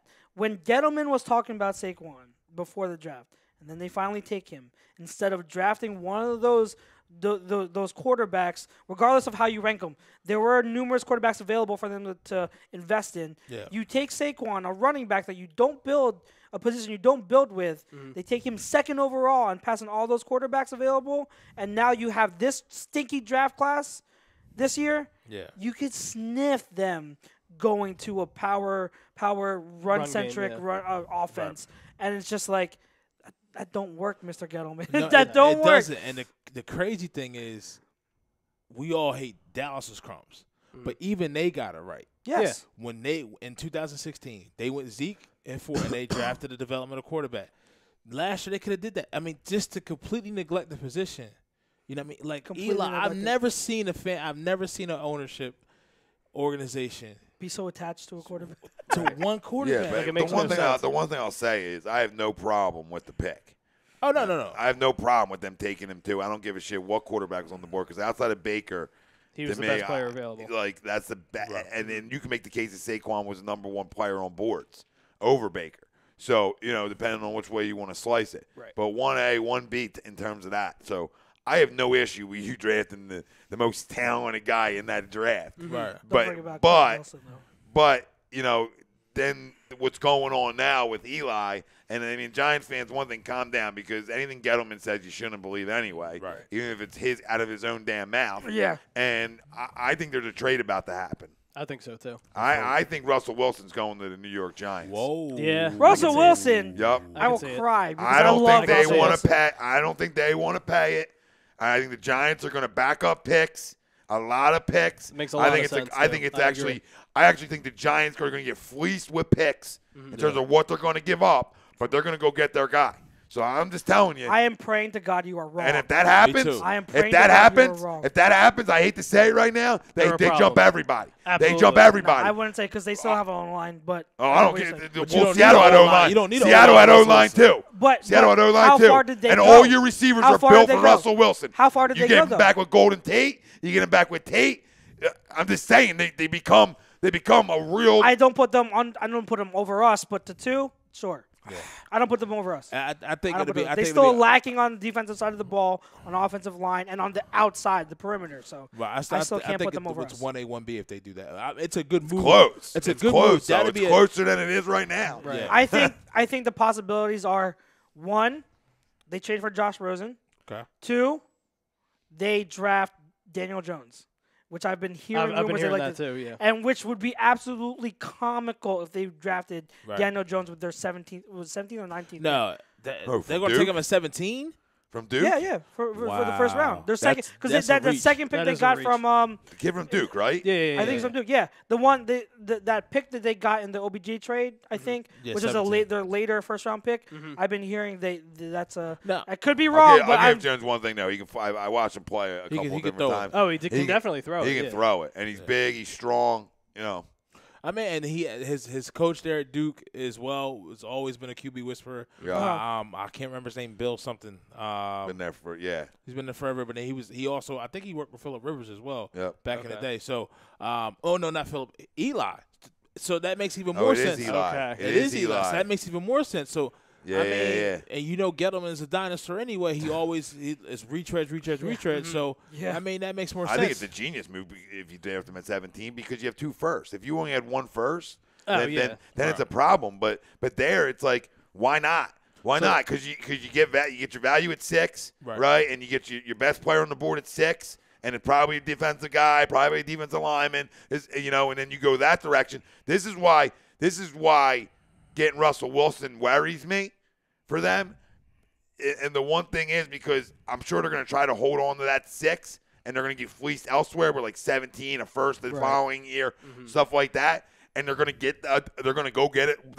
One of the best D linemen on the board there, which is going to be an impact guy right away. Right. Now, me saying they're better, they're not better than us, but they're right there. It is that 1A, 1B, and anyway, nip it at our heels. because it's that's how good Russell Wilson makes a below-average team. Yes. Makes sense? Like No, I he believe just it. makes He's elite. more than a lot of quarterbacks because he does things that can make up for a lot of deficiencies. He's Right? elite. You talk about He's guys, elite. they don't have I'm outside guys, saying right? he's elite. Seattle hasn't had outside guys for years. Right. They got a bunch of guys essentially that can make plays when it breaks down. That's him and Doug Baldwin all day. That was him and Golden Tate all day. That'd be him and Sterling Shepard all day. And Golden Tate. Yeah. So, but the biggest worry Scary. for me if that does happen, what has always happened when Russell Wilson's on the team, their run game has been supreme. Oh, yeah. You got He's that. never had a fucking running back like Saquon. And that's a hell of a mismatch behind the tackle. And when they did, where'd they go? Yep. They won a Super Bowl. Back to back. They should have won back to back. They should have won back to back. Should have won back to You back. assume that they ran it there. Yeah. You know? Or at least call it a freaking play action. Do something. Come on, do something. Yeah, like that's put it in the belly, babe. Put it in the belly Make and- somebody respect that Yeah, you put it in the belly for a exactly. minute. Right. So, But but as currently constructed and what we have right now in the They're a NFC joke. East, they're a joke. That's currently they're a joke. I don't know what they're doing. And we already spoke about Washington, so that leaves the Roaches for last. And that's Dallas. I mean, Damn good football team. Yep. they are. People already like didn't agree, but I still think that the Randall Cobb signing was a solid deal for them. Yeah, at that money. As a at that money, 1 year, $5 million. Like And he's what only is that? 28. Yeah, and he'd be the replacement for Cole Beasley. Like Yeah. I don't think he's horrible. Like he's better not than what he was. Beasley. Yeah, so I just think wish that's we a had solid their signing. defense. Their defense. I want their defense. Yeah, their defense is defense loaded is up. legit. Loaded up, and that's Defense is the that's what's still it's scary. Yes. And you go out and you another year with Amari. And they can run the ball. And they can run the ball, and then you go out and you get a Cobb who to me is better than Cole Beasley anyway. Yep. Yeah, more versatile. And whatever they brought back Tavon Austin. I know, but I'm just saying. I'm just No, telling and you, plus they're they going got through their Jason skill Witten. They still have no tight end. They still have no tight end. No. Blake Jarwin's not the answer. Oh, well, he'll what do you call it? He'll shove off coverage and get open somehow. So like, Witten, yeah, like he always does. Yeah, And always they is. get their Scumbag. offensive lineman back, maybe, if he ever plays again. Was it Fredericks? Yeah. with that, Oh, what did he yeah. have? With the The thing, diagnosis. yeah. So Yeah. maybe we'll see. But, I mean, I don't know what it is. They can, as efficient they can run the ball with Zeke. And, I mean, we're all going to know he's going to fall off a cliff at some point. And they're going to pay him. So the best thing that we can hope for with them is they'll never reach their potential. They'll always shoot themselves in the foot. Yeah, because Dak isn't good enough. That isn't gonna. Well, Jerry Jones' son also said too, regarding Zeke's contracts. He said we want to start At Gurley's one. at Gurley's Why deal. would you even do Why that? would you put yourself in that hole? I don't know. I don't know. Between Dak Prescott, that's going to get paid, Amari Yeah. Cooper, that has to get paid, Yeah. and then Zeke, what do you tying do? up all your money. What do you do? DeMarcus Lawrence, come east. Right. Byron Jones, Oh my God. Come East. David Irving's out of the league now. I'll take them both. I would love Byron Jones. Byron Jones Yeah, is It's a beast. monster. When they drafted him, I hated it. Yeah, Yeah. I wanted Byron shit. Jones too. I was Yeah. Damn it. I was high on, what do you call it? I was high on Van Der Esch last year. I was really, really high on He Van Der showed me Esch. something. Now, Yeah, he can play too. he can Yeah. play. And we he can laughed play. at that pick. You know what I Yeah. mean? Like Van Der Esch. No, He's that a one line. scared me. He's a sideline guy. He's Yes. still got to show he can shed tackles though. Yeah, Yeah, at the point that's his contact. problem. That's his problem. But I mean, he definitely balled out in year one. Just I'm that, not yeah, gonna just that starting linebacker core just scares me. Jalen Smith is Oh finally, my God. finally like healthy and playing. And I'm close to what he happy was. for him too. I'm really happy. Yeah, for he him. had a long journey. I Yeah. mean, I'm I'm not happy gonna for him. hate. Like he's Now, Josh Sweat had a similar injury to Jalen Smith Yeah. in high school, and we see what Jalen he was able to get back quicker. Right. And if Josh Sweat can get to that almost where Jalen and get some of that back on a more consistent level, you're kind of Explosiveness, yep. It's a yes. problem. Yeah. It's a problem. It's a problem. It's a problem. But with all that being said, I mean, I guess we're all in agreement here that I mean, it's the NFC Eagles and East everyone. comes through us. Yeah. Comes to us. Because I don't. Some people in there won't listen to me on this one, but I'm not buying into my quarterback can't stay healthy gig. No. You know, guys get hurt in this league. Injury People rate. forgot the 2016. smartest thing Chip Kelly ever said in his life. Some guy Injury was rate like, in the NFL, 100%. Some guy was like, hopefully Wentz can finally stay healthy. Something he's never done. I'm like, oh, you mean like his rookie year? Yeah, Yeah, 60 right. And he's like, games. oh yeah, 1 out of 3 seasons. That's a good bet. I mean, I'm just like, Well, you I just- answered your question. Right. You said he never stayed healthy. He has stayed healthy. Right. Yep. So sorry. that saying. narrative doesn't work for me. So I really believe he's going to play a full 16 this year. Yeah. Okay, and I believe that this offseason he's going to have with these guys. Mm-hmm. I'm telling you right now, this offense is going to be the most and this is even without a running back. I don't even know who my Dude. running back is right now. Tom, oh my This gosh. offense is going to be the most Cannot explosive wait. offense in the I agree. NFL. Yes. You have I a agree. double tight end package that's better than anything Woo! can roll out. Right. You now put Alshon and Nelson in their perfect roles, and you have a Deshaun, guy that can take it was tops flying. off. Yeah. Tops off. Nobody finds And the Carson, football I don't want to hear in it. the Carson air. is a good deep ball thrower. Yeah, he is. Let no one I try to hate tell that you narrative, otherwise. too. That is a false narrative. He's a good deep ball thrower. Yep. Oh my God, I can't wait. Well, We're going to light people Oh up. my I'm God. telling you. Well, it's a good. We're going to light lamps. It's a good thing that you brought up the training camp point too, because you remember when Alshon Jeffrey and Carson Wentz had training camp together. Yeah. What did they do in 2017? Yep. Yeah. They had a connection. And What they all do. Pete, my son Dallas Goedert, Yeah. you're going to see a lot more of those 2 tight end yes, passes. 12 personnel, baby. And this is hands down. And I told Tom this once we drafted Dallas Goedert. This is the best tight end duo since Gronk and Hernandez. Yes, Yeah. absolutely. I don't care what anybody says. Absolutely. Yeah. This is the best. Listen, skill position wise, without a running back right now, including my quarterback, there isn't one I would take in the league over. Like there wasn't. You could try to replace me in my skill positions because now it's like let's remember, Alshon Jeffrey's the number 1 wideout in this league. Deshaun Jackson, when he was here before, was the number 1 wideout. Now he doesn't have to. He doesn't have to be Now he doesn't anymore. have to be. Nelson was one of the better slot receivers. Is that Yeldon? Somebody on the Rams. No, it's Josh Josh Norman. Norman. 1067 The Fan is reporting that multiple members of the Redskins coaching staff and management would like to move on from cornerback Josh Norman, Good. Get rid of him. but Go ahead. owner Dan Snyder wants the team to hold on to him. Oh, He's the highest paid corner in the league still. Well, he should be.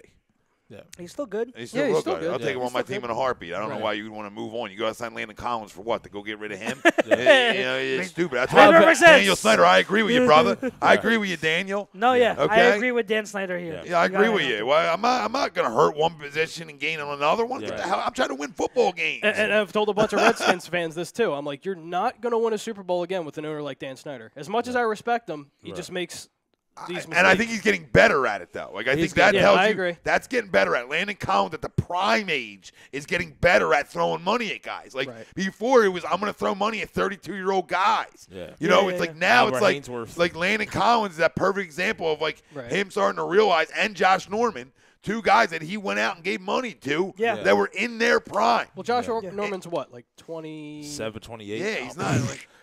But still see, got Dan plenty of Snyder's football. problem is he can't get the right people underneath of him. Right. Yeah, And yeah. when he had it and Scott McLuhan, he Well, Scott supposedly drank himself out of football, right? So, And I mean, and that was like just that narrative that was driven, So he gets into these things where he has to be right, and you get that with a lot of these people forget, and these owners of these organizations. why do you think Jason Garrett's still the coach of the Dallas Cowboys? Right, because he's a push boy. Because these owners want to do what they want to do. They want to drive their narrative. At the end of the day, they're a book. Like what I say goes. You may think you have the power, but you don't have shit. By the way, we would love Jerry Jones in this city.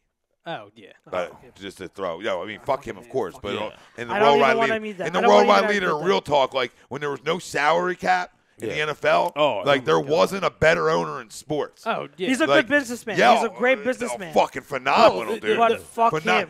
I'm telling you, my mom used to talk about it all the time. Pepsi and Coke were in the same fucking stadium. Yeah. The same stadium. He's you can't a get good that. businessman. That's impossible. Like, how did you pull that off? Well, I still can't you get pay over more than them. Well, no, you pay more than them. Okay, well, who's going to pay the most to put you in the most We'll put you spots? both. And in my opinion, he did one of the best trades ever with the Vikings. Herschel Walker? Yeah. And he got That's all of those picks. That's how he rebuilt this team. Oh, my God. Inaccuracy will, but this year will be telling. So he's inaccurate, according to Kyle. Yeah, I don't want to hear it. I really don't want to hear it right now. No, he's wrong. I don't want to hear it right now. D-Jax won't overrun Wentz's deep balls. Are you okay?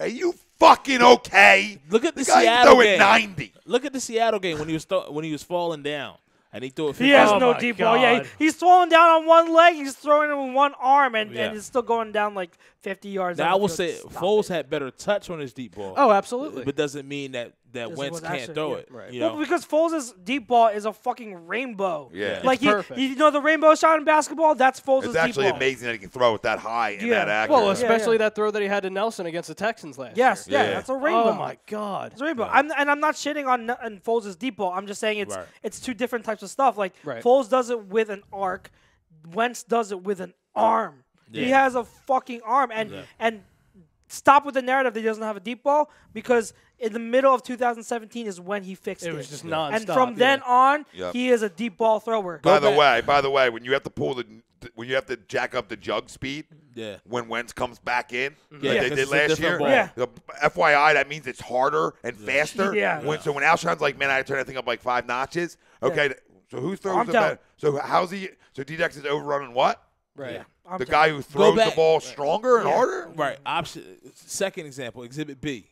Go back and watch the Mac Hollins throw Monday Night Football against Washington. Woo! Air yards, baby. 62 yards in the air. Air Dropped yards. it in the bucket. Air yards. So For people like Mr. Nitro Freak, if you don't know what air yards is, that means the amount of yards a quarterback actually throws the ball in the air before the guy catches it. Yeah. It doesn't mean that Nick Foles is going to throw a 10-yard slant and then the rest of the guy's going to run the rest of the way to the to the end We've zone. never had that in a doesn't while. count as air yards. Foolish. Keep repeating that in the YouTube because he said he had the most air yards in 2017 on that Mac Hollins pass on Monday Night Football. Yep. Air yards. So That is true. you gotta keep He repeating. makes his own windows. Like Right. He doesn't. If it's not there, he will throw got it the there. arm strength Right. to make it be there. Yeah. Like you can see it on TV, but when you're actually there, and you it see gets on you quick. Oh my God! Yeah. It's tight too. It's tight and it's just. I remember 2016. I went to one of the open practices at the link, and it was when we still had Sam Bradford and before we traded him. Yeah, before we traded him, Sam Bradford,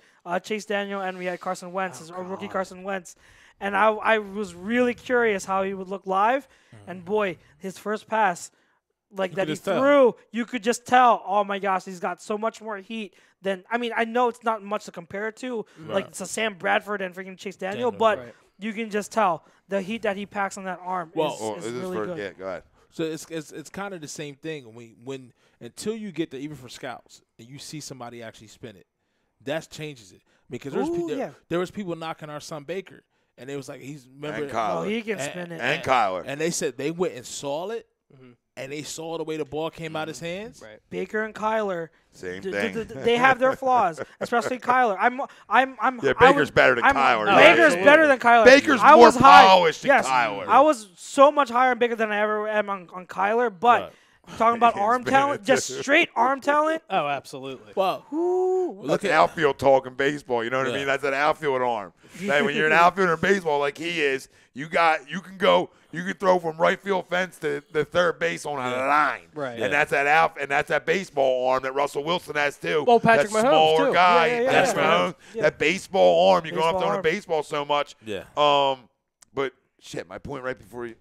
I have no idea. That's why I always do that. That's why now I'm always like, all right, hold on. I'm going to forget. Nah, It was something about Wentz. Oh, yeah. Yeah. So the first preseason game that he played in, Yeah, it was that first rollout. Tampa. Oh, right. Yeah. Right, but he's throwing hash. That first throw that he ever had. Yep. It was hash, Tampa. other side, 20-yard, boom, onto the sideline. He threw it like it was a Rodgers And I was ball. there, too. Yeah. It was a Rodgers It was ball. just a straight. And I was like, Yep. oh, my God, that's the guy. Yeah. That's the one eye test, the only eye test I needed to see. Was that throw? Because that's the NFL big-time, big boy Oh, throw. those out routes? Yeah, because that's on Timing a move. and Because on a move, too, without getting your feet set. Well, he's a lot threw better without on the move, too. He threw without his feet set. Yeah. And that's the problem. He's better on the move, and last year he couldn't be on the move Yeah, as on the move, much. yeah. And that's what the idiots don't understand. Yeah.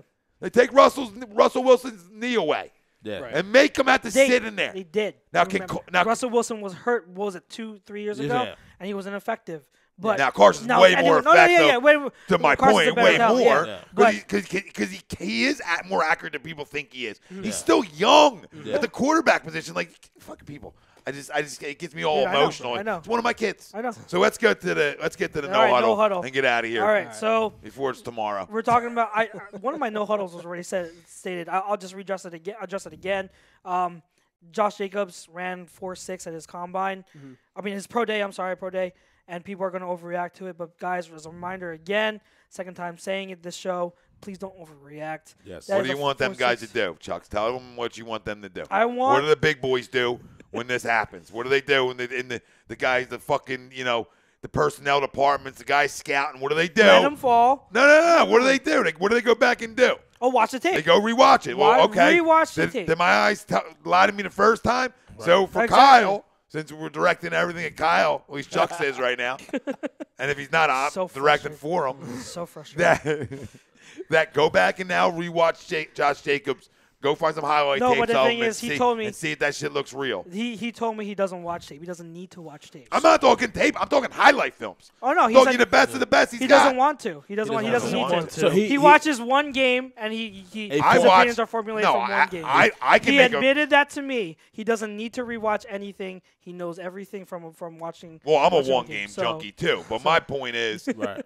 but we could that's understandable, Right. Right? Like I'm a one taker. My eyes are gonna tell me that first time. Yep. Some people, it's like, all right, let me go see if my eyes were telling me the truth. I don't even get into that. I'll just stick to my stance on it, Right. Yeah. unless the guy starts to fail. But who doesn't watch highlight tapes though? Yeah. Like highlight tapes are fun. Yeah. You're watching the best of the guys. Yep. So we're not even saying you got to go break down film of a guy. Right. Just go put him in fucking the gook.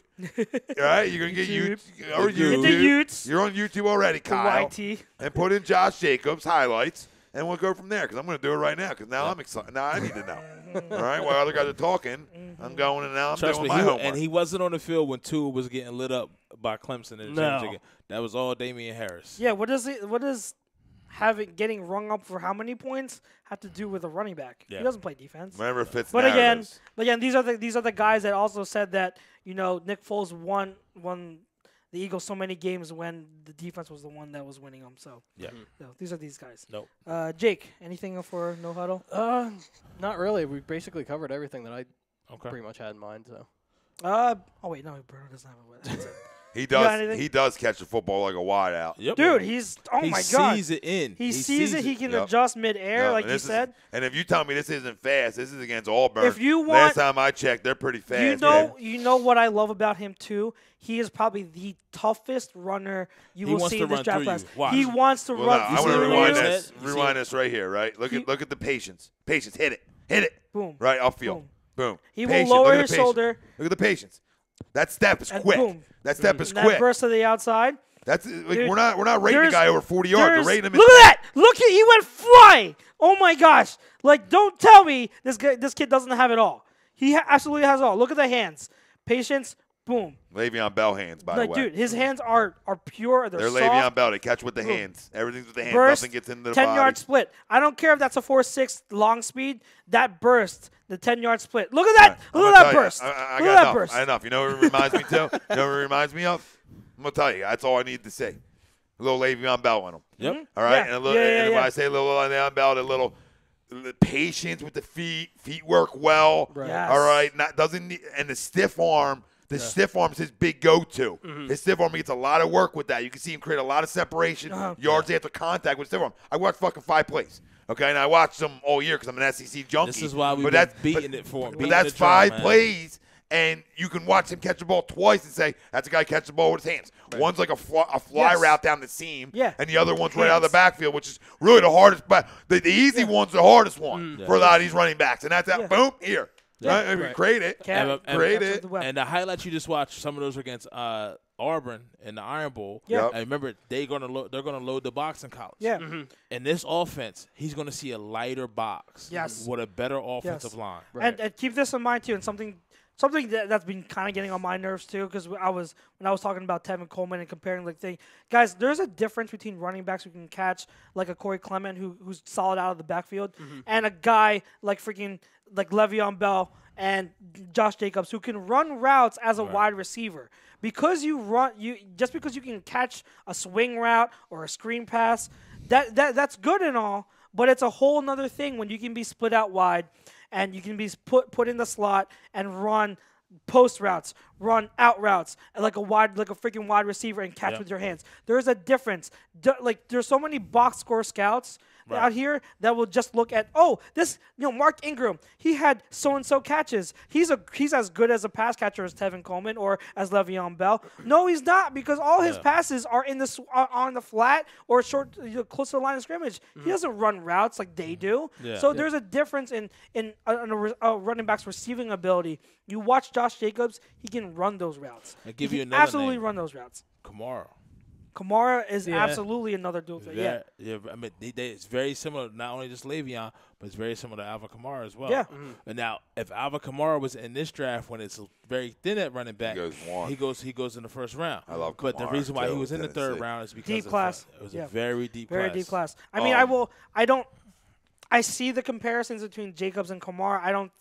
I don't think they're very. Right. I think Kamara is a little bit more of an elusive style back with good contact balance. Smaller. He's slimmer. Yeah. He's more like toned up. Whereas Josh Jacobs is thick. Kamara used to throw the shoulder a lot more in college, and he's going to do it at this level.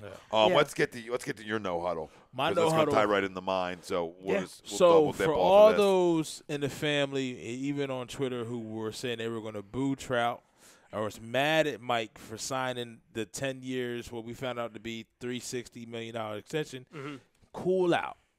This doesn't mean the pursuit for the Phillies is over. This just means it just got a little bit more difficult. Well, not even really. It can get easier because now you have to do one thing.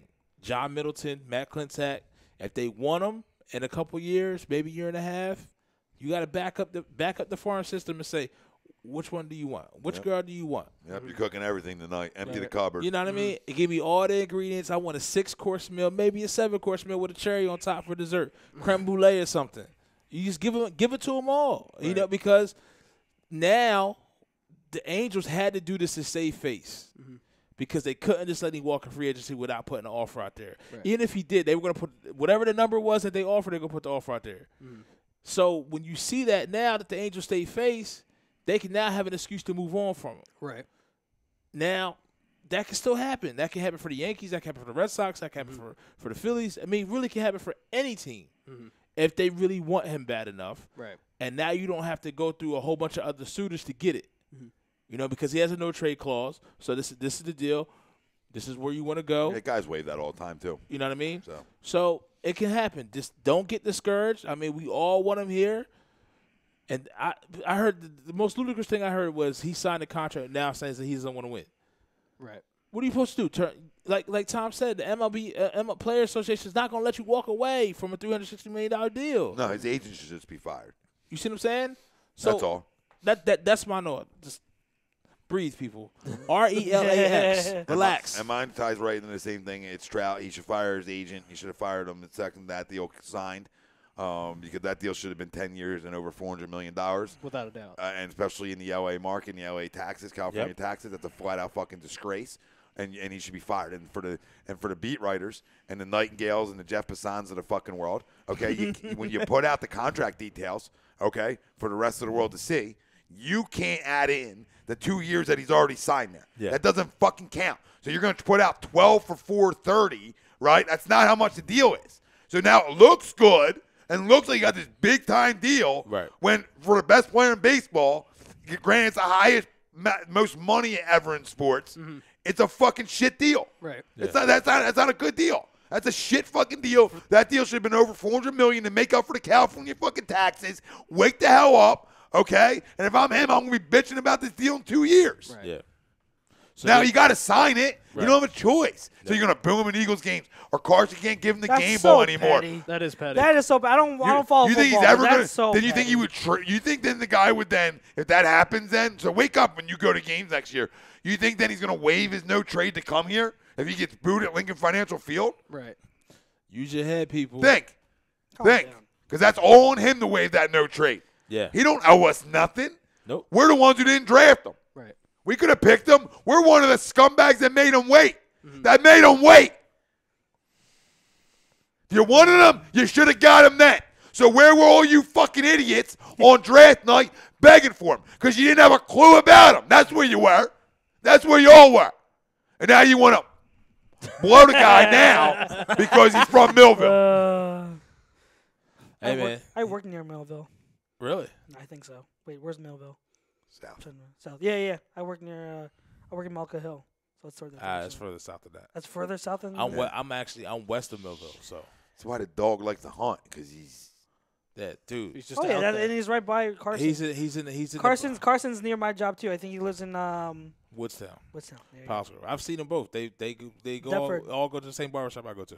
Oh shoot! Do they really? Yo, I need a I good did- barber. What barber you go to? I go to it's Razors as in Millville. Who Shout goes? out my boy Christian Mike. who? Mike Trout. Who My- goes to your shop? Yeah, but the owner of the shop, one of my close friends, is his personal barber. I got to check that one out. I've been Autograph looking for. shoes and everything. Sweeps Bob- used to coach him. Oh, really? Sweeps Yeah. used to coach him. Oh shoot! I didn't Yeah, know I that. mean, he's That's awesome. Down to earth Yeah. dude. Yeah, he That's is. good. He is. Like Nicky said, like he would talk about baseball anytime he texts him. He's not going to talk about money. He's not the kind of guy he is. Yeah. That's awesome. He's not Doesn't want the attention. doesn't Why want- would people boo He him? doesn't want Come the on. attention. Because it's a casual fan. It's- That's It's why. funny. Come on, It's yeah. funny the kind of guy he is, because he can make so much more off endorsements. Yep. But he doesn't want that. It's not the No. kind of guy he is. He wants to go play baseball. I tell my kids, I talk to them about Mike Trout all the time because it's relatable, right? You know, because he's from here and he's the best player in baseball, so it's easy. Right. Yeah. And, like, especially my older guys, like, yo, it's like a 1-2 to be great. Like, yeah, some guys are born with the talent to be good, but it's a 1-2 to be great. Yeah. And, like, when you start your day off, and it's I knew Iverson. the baseball fucking queen was going to come out with this post today and break down the hours of how much money a guy gets, Right. when you don't realize a guy does 2,500 fucking high T swings, make sure his hands stay above the baseball a day to get his day started. That's just to get his day started. So you want to be great? The guy made himself great, okay? And that matters. So, like, the look down on this guy for any reason, when this guy works anybody, and for the baseball queen, you're supposed to be the baseball king, and you put out stupid fucking numbers. It's a fucking 10, 12-hour day for these guys. Yeah. I've seen a That's kid. all. I've seen a kid People don't get that. work out in the off season in the same gym I am, and I see the training regimen. It's no joke. I mean, this dude is doing 6-foot box jumps. You know what I mean? It's ridiculous, and he's doing it with his friends from high school. That's awesome. That's the best part. Like, the same kids that he's cool with from high school is the He's still same talk- kids that he's he's still humble. supposed to know. Yeah. He's humble, yeah. He's very, very, very, very humble, man. Should have been my buddy. It shouldn't have been him. Should have been my buddy Andrew. Andrew had his home run record in New Jersey. Really? Yeah, we all thought, like, we were all joking around back in the day. This is like, you know, Trout put Jersey on the map, but this is before Trout, obviously. And, you know, the dude was the best player in the state of New Jersey. And we were like, you're thinking he's going to get drafted. He didn't. But long story short, like, that was our goal. Like, we're going to be your agents. You know, we're going to be all hanging out. We're going to be all around together. And he would have been, and, like, my buddy Andrew was that same type of down-to-earth personality. Like, was great, but never talked about being best. Right. You would never know he was the best. And that's what Right, and that's what separates the greats, because they know they don't need to. Yep. Yeah. They have And no reason to. And that's it, you know, but it's just funny. So, I mean, congrats on the deal, man. He deserves, Yeah, he deserves every absolutely. penny. He deserves it. He Even though deserves you more. you still got underpaid, Yep. you know that, and I'll bust your balls the next time I see you in the off season when they'll fly in.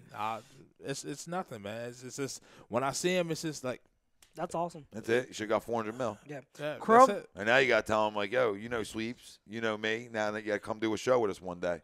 Man, look, I'm trying, That's man. all. He knows you. He knows Sweeps. There's zero reason Boom. for him to ever not be in a chair. There's zero There's 2 people reason now. for him Make it not to happen. be in a chair. Yep. If he knows you and Sweepsy coach him, I'll put it this there's way. zero reason. I'll put Me, it this you, way. Sweeps, and Trouty. Let's go. We'll let I'll Wilson come say in. this now. We'll let Wilson come in and I'll say how say bad this now. Millville If they is. can get, That's it. If they can get Trout to be on one of the ATD shows, I swear to God, I will start following baseball. Wow. I swear to God. There you go. That's I'll a lot of still pressure. follow That's a baseball. lot of pressure. So I'll just say that now. I'll just say that now. Crum does chime in about the Trout thing. He does say, yes, Mr. Crum does. He says, anyone who says they're going to boo Trout is a fucking clueless clown.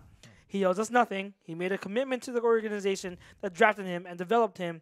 He doesn't owe us anything. He's a rare guy in the league that's almost impossible for a guy to play his whole career somewhere and made a commitment to the organization that took him. Mm-hmm. Yeah, I mean that's what you don't see nowadays. Yeah. I think fans we're so use this word fickle now that you expect it that players are going to bounce around, and so it is rare. That goes more into Mike's character. Like hey man, for this spot that you gave me and put me on this platform, I'll do this deal. Right. Like I'll sign this deal, and that's it. I mean, Bryce kind of did the same thing.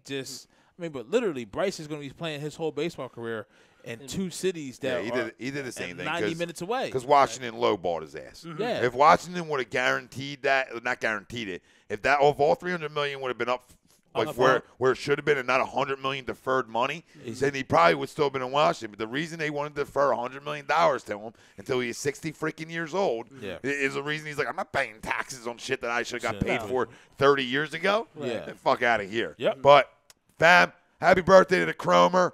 So, not sure if he's going to be here Thursday. It's a birthday week for the big guy. Birthday week. Hopefully. But, if you got a couple bucks out there, please put a couple in Chrome's pocket. The big dog loves lap dances. Let's get the big daddy a couple lap dances throughout this week here.